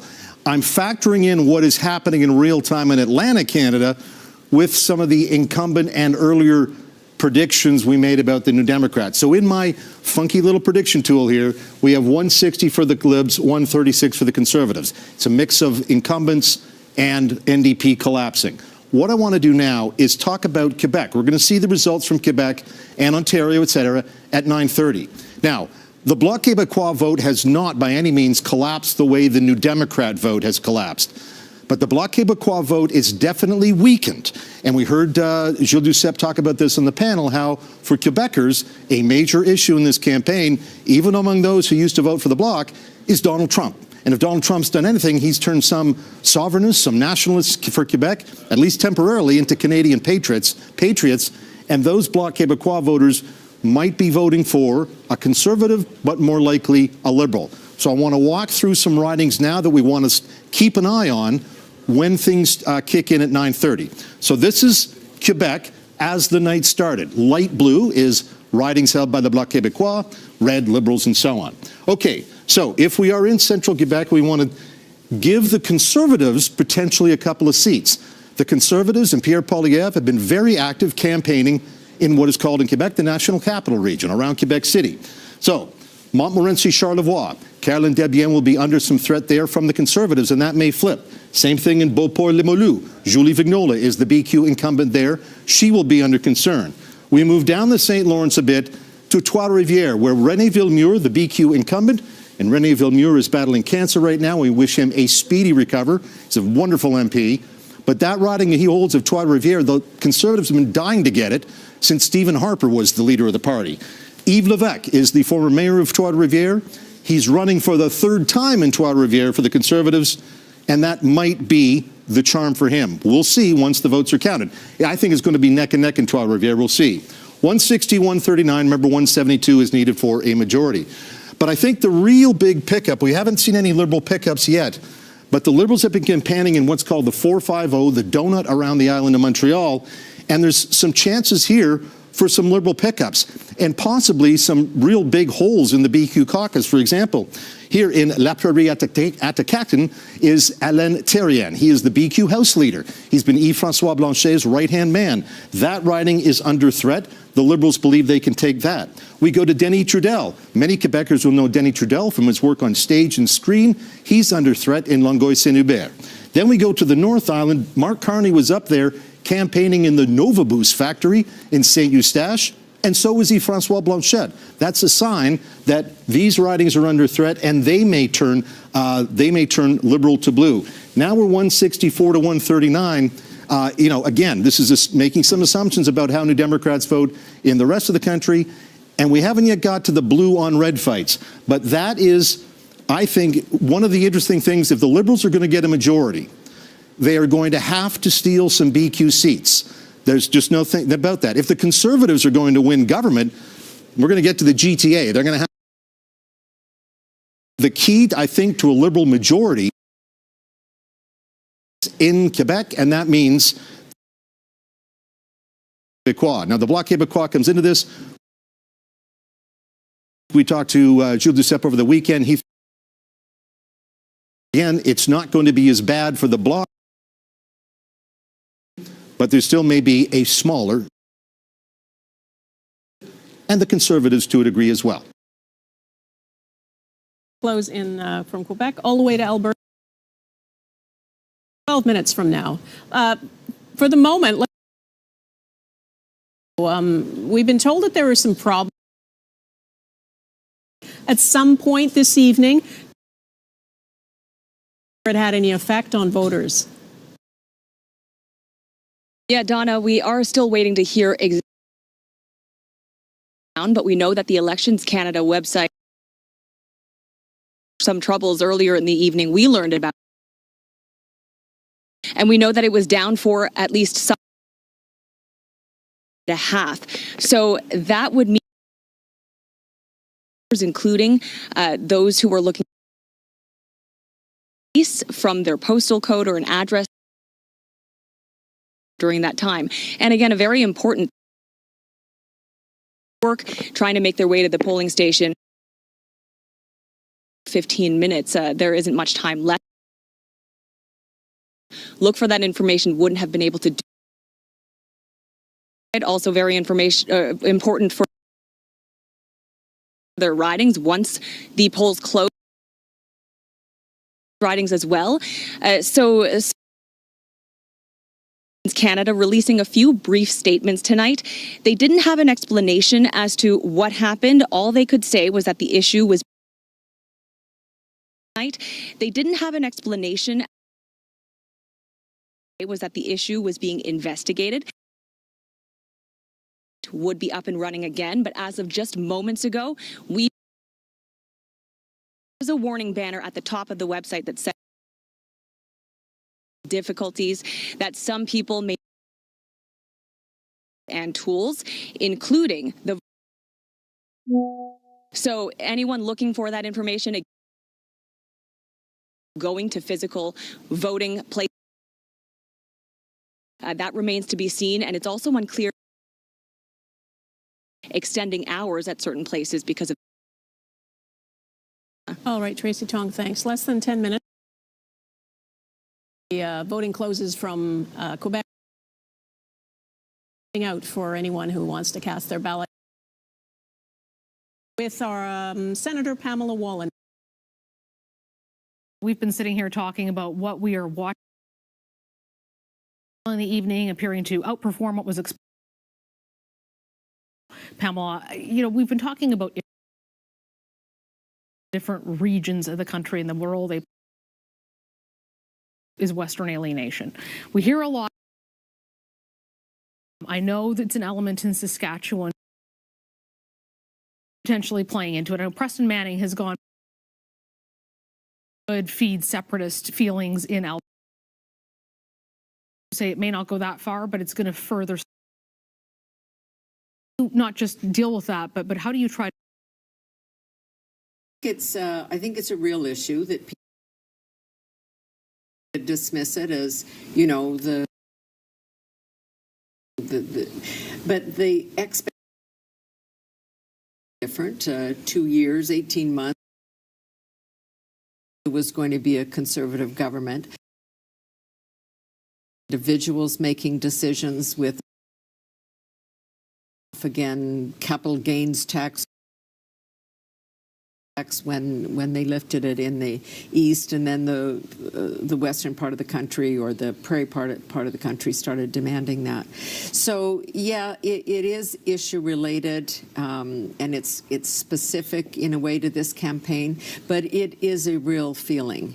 And when you even see the difference in responses to Trump and the reaction, it's yes, it's boomers versus the younger ones, but there's also, as we've always seen in this country, that north-south pull.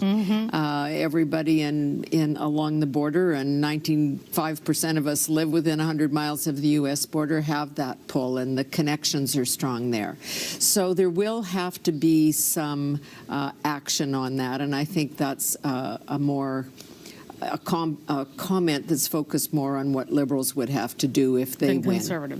Than Conservatives, because I think Mr. Poilievre's been pretty clear about changing the legislation around this, around some energy issues. But it's very real, and when I think back, as I was mentioning to you earlier, when you think about how long the history is on this issue, the NEP, the National Energy Program, was 45 years ago. And there are many generations who grow up with that in their DNA. I'm just old enough to remember the bumper stickers. Yeah, and I was just reading a comment the other night from Senator Keith Davey, the late Senator Keith Davey, who was an advisor to to Pierre Trudeau, and when they were talking about the impact of the NEP, he said in an infamous statement, "Screw the West, we'll take the rest." In terms of how the Liberal Party viewed the outcome of the election. Mark Carney says, though, hey, I'm an Albertan. I grew up in Alberta. He has tried. The memories are long, and he will have to work very hard. I don't think it's quite enough to put on an Oilers jersey. I think there has to be some real concrete moves. This legislation is being litigated in courts, particularly Bill 69, called. Not unrealistically, there might never be another pipeline bill. We're going to need that, and we're particularly going to need that if Donald Trump means what he says. If we are going to build other alternatives, markets, because we send almost everything to the United States and buy a good chunk of it from there too. If we're going to build that other option, that third option, then we are going to have to find ways to get our products to both of those coasts so that we can sell them to other people. So this is very real. Whether Donald Trump means it, actually even puts more of a focus on this. A country that is both coming together, dealing with the U.S., and in some cases pulling apart. We'll have more on that, Donna, coming up ahead as we talk about what all of this means. And of course, it's a while until the polls out West Coast, but we are going to find out about Saskatchewan and Manitoba sooner. Not long now. 5 minutes until polls close from all the way from Quebec to Alberta. So right now we're looking at Atlantic Canada, those numbers, that's what you see on the bottom of your screen. Leading or elected in 22 for the Liberals, leading or elected in 10 for the Conservatives, and there's one BQ riding. And I think we're going to take another look at some of the close races in Atlantic Canada. Terra Nova, the Peninsulas, still neck and neck for the Conservatives and Liberals. Yep, very close. This one is too close to call for sure. And it will depend very much on the last polls coming in. I mean, they are running out of polls, though. And there's a 463 vote lead for Jonathan Rowe. South Shore St. Margaret's also too close to call at this stage. Yeah, we said earlier, Jessica Fancy Landry, she entered this race in December. There weren't a lot of Liberals that were putting their hand up around about December saying, I want to run in the next election in a race against a Conservative incumbent. But she got in, and she's doing all right for them. And this is a riding, guys. We haven't really talked about the boundary changes, but this one, if you know Chester, Lunenburg, etc., Chester and parts of this riding close to Halifax, Ivy Lee, are now part of this riding, and they're more liberal. If the riding became more liberal, and that might explain Jessica Fancy Landry's extra sense of perhaps winning this thing. And take a look at Central Nova. This was Sean Fraser's riding. He flipped it in 2015 to Liberals. He is just a hair behind the Conservative at this point. He's been behind now for more than a few minutes, and more polls coming in. Again, maybe the advanced polls, often the last polls to report, and we do know that older people voted in more of the advanced polls, and we do know that older people likely voted Liberal. So we'll see. So those are the four ridings, the close races that we're watching. Oh, one more. This is Edgemont. Egmont, pardon me. Egmont, and this was the last time the Conservatives won a seat on Prince Edward Island. This was it, the Western PEI Island. It was Gail Shea who won. So if the Conservatives are going to win a seat, it's likely going to be Egmont would be your first pick, and Logan McClellan's not too far behind. And I think we have one now Liberal elected. Yes. Cody Blois coming back, projected to be the winner. So this is the agriculture minister. He's only been in that portfolio for about 5 or 6 weeks, I guess, David. Yeah, one of those late entries from Mark Carney. Looks to have been maybe a shrewd decision on his part. And Cody was one of those very nervous Liberals in December, and he was definitely underwater in his own riding. And he was, like many Liberals, saying we need to change the leadership, and he was certainly among that group. The Atlantic Caucus generally was the most nervous about Trudeau. Cody Blois, I think, had burgundy-colored signs that were out there for him because he didn't want to be too closely associated with the Liberals under Trudeau at the time. All right, Eric, David, thank you. We're back with live coverage of Decision Canada in a moment.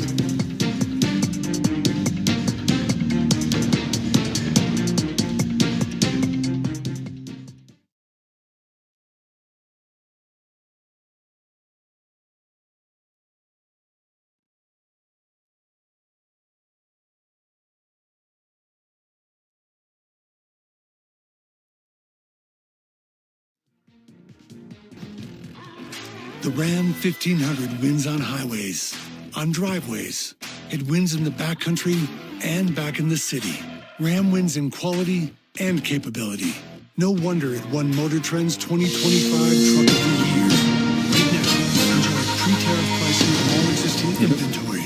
Get a 2025 Welcome back to our Decision Canada coverage. I'm Donna Friesen. This is Eric Sorensen, and you're just joining us as the polls are closing now from Atlantic Canada all through Ontario, Quebec, Manitoba, Saskatchewan, and Alberta. So we will see a lot of results start to populate those boards on your screen. Right now, the numbers you're seeing reflect results in Atlantic Canada. The Liberals leading or elected in 22 ridings, the Conservatives leading or elected in 10, the BQ in 1. Now, we've been talking about close races, though, in Atlantic Canada, so potentially, Eric, some of those could flip around. Maybe even go to recounts. Who knows? Well, it's funny. If it ends up, like, for example, it could end up 24 to 8, and we'd be, after 2 hours of going, oh, my gosh, and it would just be what it was in 2021. But I think oh, my gosh? Well, sometimes I'm known to do that. Every time I see you come in, I go, oh my gosh. Oh my God. Okay, right. You got to have a little fun, right? Okay, let's go to Taria Isri, I think, is ready at Conservative headquarters in Ottawa. Hey, Taria, what are people feeling over there? They must be watching these close ridings, too. People are watching very closely. I'm going to bring in someone who's watching particularly closely, Ryan Guptill. He's a conservative strategist. Ryan, thanks for joining us. Just to start, how's the party feeling tonight? I think we're feeling very optimistic and positive. We've run a very strong campaign focused on the issues that matter to Canadians, and I think that we're seeing results come in that reflect that Canadians resonated with our message. What do you think was particularly strong about your campaign? What specifically resonated with people? Affordability issues were so high among people's concern, as was making sure that we had a strong economy to stand up to from a position of strength to President Trump, and make sure that Canada was in the strongest position moving forward. That includes energy extraction, lowering taxes, and ensuring we have a competitive environment that makes people and this country stronger. We're hearing some cheering in the room. Just generally, what's the energy like tonight, would you say, in this room? The energy is very positive, just as it has been throughout this entire campaign. We've seen thousands of people join rallies across this country to hear Pierre's message of hope and change. After 10 years of a Liberal government that did not deliver for Canadians, this is an exciting moment, and I think we're seeing that reflected in the election results. There had been some criticism of the Conservative leader that maybe he didn't pivot enough, focus enough on Donald Trump or the trade war. How would you respond to that criticism? I think that we were speaking with Canadians. Like I said, thousands of people were turning out to speak to us, to tell us about what they were concerned about. I think we addressed the issue with President Trump strongly by pointing out that Canada needed to be in the strongest position it could be, and that includes energy extraction, like I mentioned, getting resources out of the ground and making sure that we could stand up to the president from a position of strength. We also talked about the affordability issues that have skyrocketed out of control under the Liberal government, and that resonated with Canadians across the country. And we're very positive about how that message was received. And I think that it was demonstrated in like I said, the thousands of people who turned out across the country. Okay, we'll leave it there, Ryan. Thanks a lot. I'll send it back to you, Donna. All right, Taria Isri at Conservative Party headquarters tonight. Thank you. We're going to check in, Eric, with Mackenzie Gray, who is doing the same thing at the Liberal headquarters, also in Ottawa. Mackenzie. Thanks, Donna. If the Liberals are able to form government tonight and potentially get a majority, they're going to need to have a good showing in Quebec. Joining me now is Anne-Claire Vaillancourt, who was a senior strategist with the Carney campaign. Anne-Claire, can you take us through what the approach in Quebec is tonight for Mr. Carney? So we ran a great campaign in Quebec. We've been there for many days. The reception has been great. And so far, there was across the board, across the country, over 10 millions of calls that were made, over 6 millions of doors that's been knocked on. Volunteers have been running this great campaign, and the reception has been really great in Quebec as well. You worked with Mr. Carney at his interview on Tour on Par, of course, the big show on Radio Canada, as well as the French leaders debate. What was the approach in trying to improve his French, which was clearly the rustiest of the four leaders? Mr. Carney is a perfectionist. He likes to. He studies a lot. We've been around him, speaking to him in French, and he really has a great understanding of it. And I think Quebecers saw the effort that he made in the last during the campaign. And of course, better is always possible. But at the same time, I think the efforts can show all the work that's been done on that. Mr. Carney spent a number of times. We were both there on the campaign, Trois-Rivières, a number of other places. What are the key races that you guys are looking at tonight? And do you think it's a race between the Conservatives or more the Bloc Québécois? A little bit of both. We need to understand where we're coming from 3 months ago and where we are today. It's we always knew that it was going to be tight, and we're still cautiously optimistic of how the night will go. Trois-Rivières is definitely something we've been wanting to pick up since the last 3 elections. So very, very looking forward to see the result on that one. Anne-Claire Vaillancourt, appreciate your time. Thank you very much. Donna, a couple more things we should go over too here. We're picking up on what David Aiken was saying before about advanced polls. We've been speaking with a number of Liberals across the campaign in the final week when I was out. They feel very confident about what is happening in those advanced polls, saying that it's been some of the highest numbers they've seen. Mark Miller, the former cabinet minister who's running in Montreal, was telling me that at a rally in Laval. And we should note that in how these things work, the Liberals can kind of correlate these things. You get what's called a bingo sheet. Essentially, Elections Canada gives over the information of who voted in advanced polls to all the different parties, and then they tabulate that information, who's on their list, who's a strong Liberal voter, who's a moderate Liberal voter. Same goes for the other parties. And this is backed up by data that Angus Reid put out too. They said that 46% of people who voted in advanced polls were voting for the Liberals. It's 34% for the Conservatives. And we have seen previously that advanced polls tend to get calculated very late. We think back to the Toronto-St. Paul's by-election. That was a shocker for the Conservatives. I was one of the few people staying up till about 3:30 in the morning refreshing the Elections Canada website, and it was a big dump of votes right at the end that put the Conservatives on the edge. It'll be interesting to see if that happens tonight in Atlantic Canada. Okay, thanks for that, Mac. And I think what we know that Elections Canada, because of the 7.3 million Canadians who voted in the advance polls, Election Canada was giving a lot of the ridings who asked, permission to start counting the votes 2 hours early.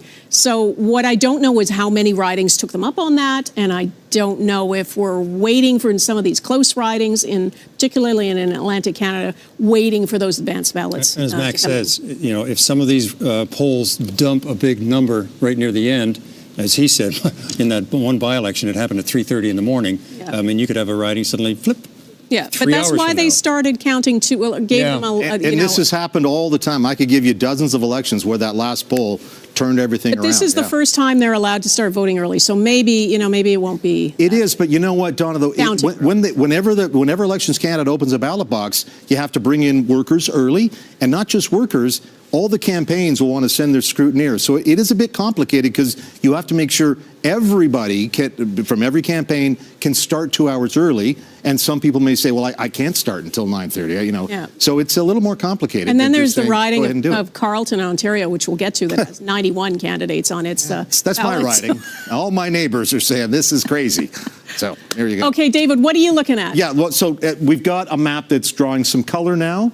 And I'm taking a close look at a few results. The ones we have from Western Canada, these are all rural ridings in Manitoba, Saskatchewan, and Alberta that were conservative or expected to stay conservative. So nothing really at this point to jump in on. That's Marcus Pulowski in Thunder Bay, Rainy River. That's Liberal right now. We can check in on Saint-Maurice-Champlain, where the finance minister, François-Philippe Champagne, is right now leading comfortably over the Conservative. We expect that to hold, certainly. We have an interesting race I'm going to draw your attention to up in northern Quebec. Abitibi-Baie-James-Nunavik-Ayoux. It's one of the longest riding names. Mandy Gull-Masti is the Liberal candidate. She jumped in right at the end, just before the campaign run. Gull-Masti is the first female Grand Chief of the Cree Nation of Quebec. Good candidate for the Liberals here. It's a riding that was once represented by Romeo Saganash, the New Democrat, of course also a member of the Cree Nation of Quebec, up against Sylvia Berube, who is the Bloc Québécois incumbent. The votes here are really, if we take a look at this monster riding, are really all down in the south around Val-d'Or. That's where Sylvia Berube is from. And of course, Gull-Masti's if there's some Indigenous populations voting, they're going to be in remote areas. We have seen there's not much. Gull-Masti started out in the lead, and now the Bloc is up front. I think that's one we're going to watch tonight, certainly. I'm going to zoom in a little bit more on Quebec, if you'll just bear with me. Hello, Quebec. Central Quebec, sure, why not Central Quebec? Yes, Berthier-Masconouche. Right now, Berthier-Masconouche, just one poll reporting, if the Liberals win here, that would be a surprising take. Yves Perron, history teacher, the Bloc Québécois incumbent, is behind by 16 votes. But that's a bit of red on the map there. And we want to look, I think, as well at Les Pays d'Eau. And I'm sorry, Gilles Ducep's going to kill my French. Like Les Pays d'Eau. Tim Watchorn is a former mayor of Morin Heights, alpine ski instructor. It's a new riding, but you'd put it to begin with in the Bloc column. So right now, that's a good get early on for the Liberals there. And I guess for this one, we'll want to take a look at Chicoutimi-Le-Fjord. This would be a surprise if this holds up. Richard Martel, the coach, he coached the Chicoutimi Junior A team, and very popular. He holds that riding for the Conservatives, but right now he's in third, and the Bloc perhaps looking for a steal there in Chicoutimi-Le-Fjord. That's something else. And Lac Saint-Jean, let's take a look at that one. There we go. Somebody who is the son of our panel is doing very well. Alexis Brunel-Duceppe is expected to win Lac Saint-Jean. He is ahead right now. And something of note, he's been doing a lot of work as a parliamentarian on human rights and doing so well on that he was endorsed by none other than Erwin Kotler, the former Liberal Justice Minister, is giving Al Duceppe a thumbs up tonight there. So that's a little bit of taste Early on in Quebec, some things up in the air, some things sort of trending the way they ought to. 40, 29, 12 for the Bloc. And we have our first two new Democrats on the board, including, let's find those, because that may be, yes, in Northern Ontario, Kenora Kiwetanung, Eric Malillo is the incumbent. Two Indigenous candidates, Charles Fox and Tanya Cameron, and we'll see how that turns out there. So, two new Democrats finally on the board. Back to you guys. Okay, I know you just can't stop, David. You I just know, want to keep going across the country. Hey? We got all these 5 provinces I know, it's all reporting. happening. I need to keep going. It's all happening. We're only waiting now for polls to close in BC and Yukon. So you will see those numbers tick up very quickly. Right now, the Liberals leading or elected in 41. The Conservatives leading or elected in 30. The BQ 12. 31. The NDP 2. All right. Eric Sorensen is keeping an eye on who is gaining and who is losing. Eric. Donna, the swing meter is telling us a story here. Remember early in the evening, the Liberals were ahead, the Conservatives were behind, but the swing meter for the Conservatives said they were gaining and they were making up some ground that were going to get them on their way to that forming government of with a plus 27. Well, at the moment now, they're actually, they've had 3 gains, but they're losing in 5 other places. So they're actually at -2 at the moment. They're starting to fall away from that opportunity to form government. The Liberals, on the other hand, their fortune is changing at the moment, and you can see from our swing meter what's happening exactly. They are gaining some ridings. I'm coming way over here. This is the swing up for the Liberals. They are gaining some ridings. They're losing a couple, but they are at a net gain of 3. For a majority, they need to get up to 18. Now, if the Liberals can get to 18 or on the night, that 3 would be partway there. What's interesting about these numbers is the ones on the side here. The Liberals have won a couple of ridings against the Conservatives and lost some ridings to Conservatives, but they are picking up 5 so far from the Bloc Québécois. So part of the leading and help that the Liberals are getting right now is coming at the expense of the Bloc Québécois in Quebec, and I think that's an interesting thing the swing meter is telling us, that the Conservatives now are having a little more difficulty on their way to form government. The Liberals getting a bit of a pickup now, perhaps on their way to try and form a majority. This swing meter is doing the job we asked it to, and we're enjoying watching that come in. And it's interesting because it instantly tells us sort of where the Liberals are picking up those votes, and at the moment it's in Quebec and against the BQ. So are you doing the job we asked you to do? So That's excellent. Right. I have to get out the tools every so often, make sure the swing meter's working. I love the swing meter, and now right now it's swinging in favor of the Liberals. It is a little bit. Moment. Early, because now all those votes, like, those numbers, 44-37, still not a bad showing for the Conservatives at this stage, and a lot more votes that will be coming in, a lot more ridings to be counted, that you'll see those numbers change a lot just in the next half hour. Yeah, and curious that we're watching some very tight races we know are have shaped up in Atlantic Canada, but we're expecting some very tight races in BC too, where the polls have not even closed yet. No, so it's like 0-0 out there, so it's really tight. Yeah, so you have to keep watching. All right, let's go to Carolyn Jarvis, who is in Toronto in the riding of Toronto-St. Paul's. Carolyn, this is a longtime Liberal stronghold that the Liberals lost in a by-election. Yeah, and this is one of those tight races that you just mentioned, Donna, that we will be needing to watch tonight. I know it looks empty behind me right now, but the appetizers and the beer have just started to flow in this cafe in the heart of Toronto St. Paul's riding. This is the Conservative watch party where they're hoping there will be a reason to celebrate tonight with what they hope will be the re-election of Don Stewart. That is yet to be seen because numbers are not in yet. But if you look at this riding, this is really where the story of this election began. At a by-election that was called and held in June of last year, some 10 months ago, when Carolyn Bennett, as you mentioned, resigned.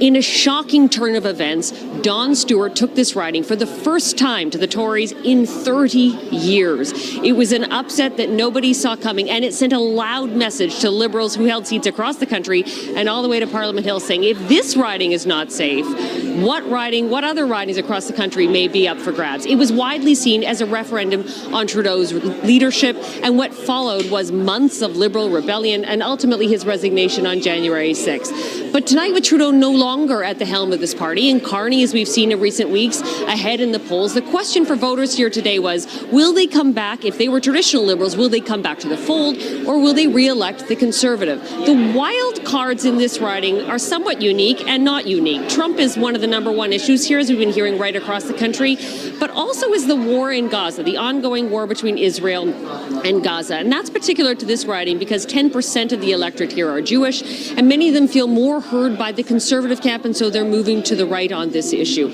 It is such a tight race that in recent days we've seen star candidates from other Greater Toronto Area ridings be parachuted in by both parties trying to shore up support. People just behind me here moments ago said, oh my God, I'm starting to get nervous. The results are coming in. We're waiting to see, certainly at this cafe, whether it will be a cause for celebration tonight. Donna. Hey, Carolyn Jarvis in the riding of Toronto St. Paul's. Another close race to keep an eye on. And Eric, we're going to look at some ridings in Quebec where it's looking very close as well tonight. All right. Chicoutimi-Lafjord. Well, this is Marc Saint-Hilaire over Stéphane Proulx. And at the moment is pretty close because it's a lead of 11, but it's only the first poll reporting. It's one poll reporting. Yeah, it's very early in that. Can't get too excited yet. Yeah. I was about to, but I pulled myself back in. And this is Gaspésie, Île-de-Madeleine, Listegouche. Yeah, this would be a real letdown, I think, for the Liberals because if they're going to do some pickups against the Bloc Québécois, you would think that this would be a riding they wouldn't give up. Should point out, though, that when they did the redistribution of the voting, when the boundary lines changed a little bit, Diane Leboutillier, based on those votes being transposed, would have lost this riding in 2021. So she does have some votes to have to make up, and in the moment, that might be the gap. Just a hair behind right now. And another Liberal, a little bit in the lead here. This is early reporting, too, only one poll reporting. Yeah, Natalie Provost over Patrick O'Hara. Close race, one poll. Don't want to jump. And this is Jeanette Petitpas-Taylor. We projected that she will win her riding, Moncton-Dieppe. She's been ahead all along. It wasn't one of the... She with Treasury Board, I think, was her most recent I think that was the capacity. Most recent. They changed so much now. David Aiken is nodding, so yes. But she's been in cabinet for a number of years now. Seniors minister? She's been in and out. She was health minister, and then Trudeau dropped her as health minister, brought in as Veterans Affairs minister, and then now Treasury Board. Yeah, well, I knew you'd know. There you go. Good guess. You don't even have to look it up online. You just go into David. It's like hockey cards as a kid. Got him, trade him, got him. Okay, But we do. We stand around waiting for people to talk. Do we do that? Hey, listen, you want to talk about the GTA? Yes. GTA? Yes. GTA, anybody? Yes, of course. The Greater Toronto Area. That's what's on the map. Colors are just coming in right now. And, of course, this area is crucial because in the last in the last three, the Conservatives have failed to break through in the GTA. And if the Conservatives have any hope of forming a government tonight, they absolutely must take some seats in Brampton and Mississauga, in Burlington, in Oakville, maybe all the way around Ajax, Pickering. So far, not a lot. One tiny little bit of breakthrough. I'll point out this, York Centre. This is the former mental health minister, Yara Sachs. There's a big Russian population in York Centre, Jewish population. Yara's actually Israeli-born. She's one of the only, as far as I know, only Israeli-born member of parliament.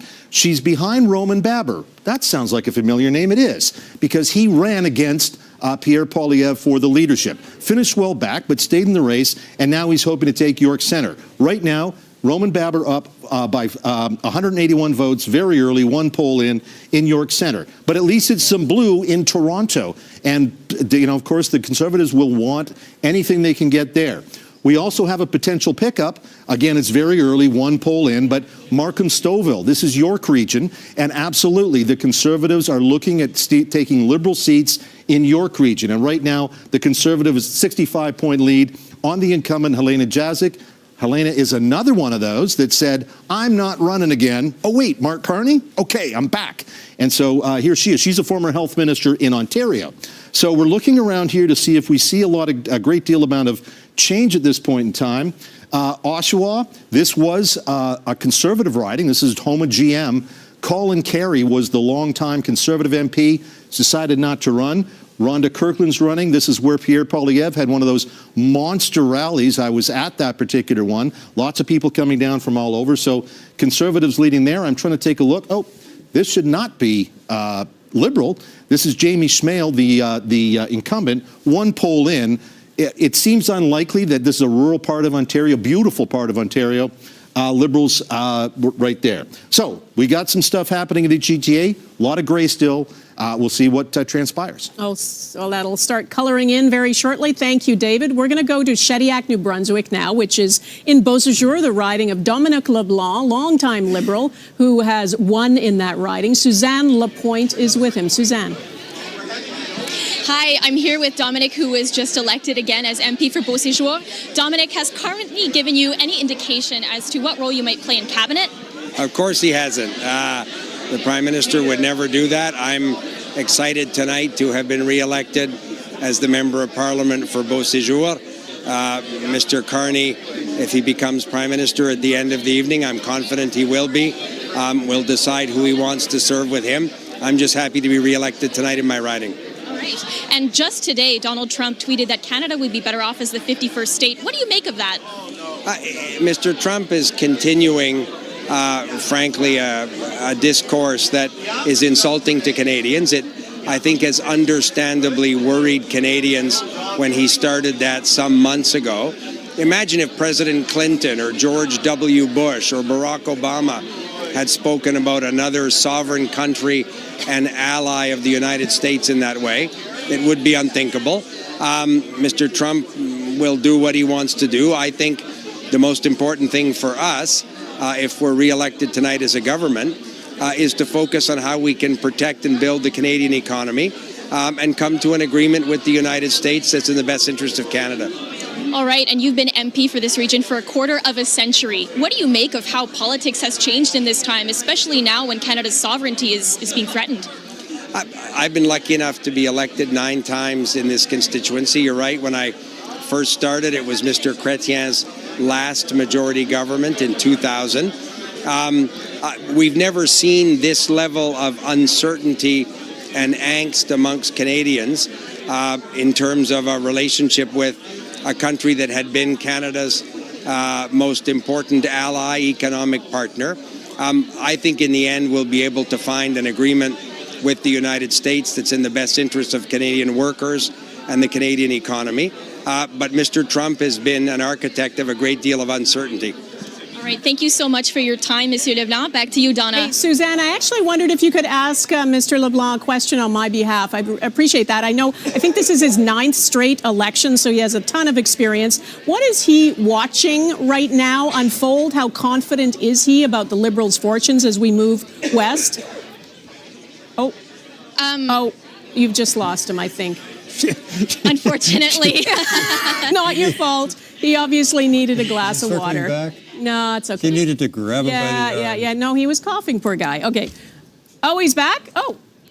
Yes, he is. He's graciously given us another question. Oh, there you go. So sorry, Donna, can you repeat that? Oh, yeah. Just how is he feeling? He's been, this is his 9th straight election. When he's seeing the results come in, he was tasked with delivering seats in Atlantic Canada and Quebec. Is that happening? So you were tasked with delivering seats in Atlantic Canada and Quebec. Is that happening? I've worked very hard in the campaign in Atlantic Canada and in some parts of eastern Quebec. There's still a lot of results to come in. The preliminary results in Quebec appear very encouraging. I'm confident at the end of the evening, Mr. Carney will be returned as Prime Minister of Canada. I'm very proud of the campaign he ran, but we have to let the votes be counted and see who Canadians chose. All right, thank you so much. Suzanne, thanks for doing that. Sorry, you know what? I got to stop asking people to ask questions on my behalf. Thank you. I appreciate that. He was not, of course, giving anything away about what will happen in cabinet. Of course, he has no choice in that at the moment. But it's unimaginable that Dominic LeBlanc would not be in the cabinet next time. He's been intergovernmental affairs minister. That he's just an affable guy who can talk to people all across the country, as well as Donald Trump's team down in Washington. So he'll only be in cabinet if the Liberals actually form a government tonight. And the key there, Eric, you mentioned his ties. He can get along with Howard Lutnick somehow and others in the Trump circle, for whatever that's worth, because they're so unpredictable. But that's his great value. You're absolutely right. Mr. Affable, he's very popular among all sides on Parliament Hill. Very smart, too. Law degree from Harvard. Yeah. I mean, he's been around the block. Okay, let's move on to look at some results. Atlantic Canada. Quebec. We're looking at Quebec. These are, I'm told, Liberals leading in ridings leading over the bloc. So here's one, Trois-Rivières. And that's Yves Levesque. That's that three time he's trying to run here. So Liberals have a good lead there. I mean, that's 12 polls reporting. So. René Villemure, he was unwell, and so he's got kidney cancer, very serious. But he's fighting it, and he's had some surgery.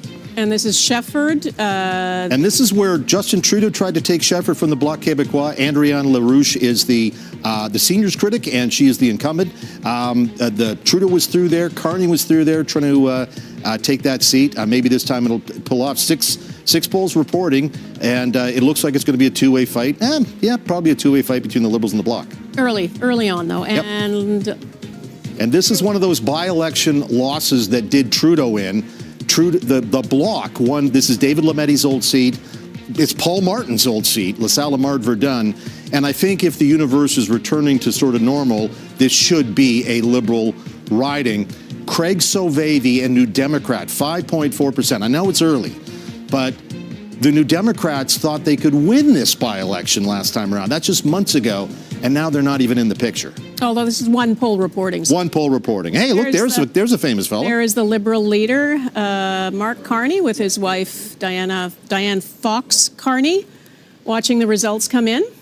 Does he look? He looks pretty cool. Looks pretty calm. Big, comfy couch. There you go. 84 seats right now, leading or elected for the Liberals. And, of course, Carney, this is the point, is there weren't going to be 84 Liberals anywhere if it had been Trudeau. That's what all the Liberals say.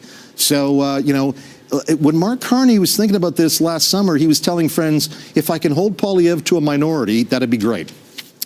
All right, we're back with more coverage of Decision Canada in a moment.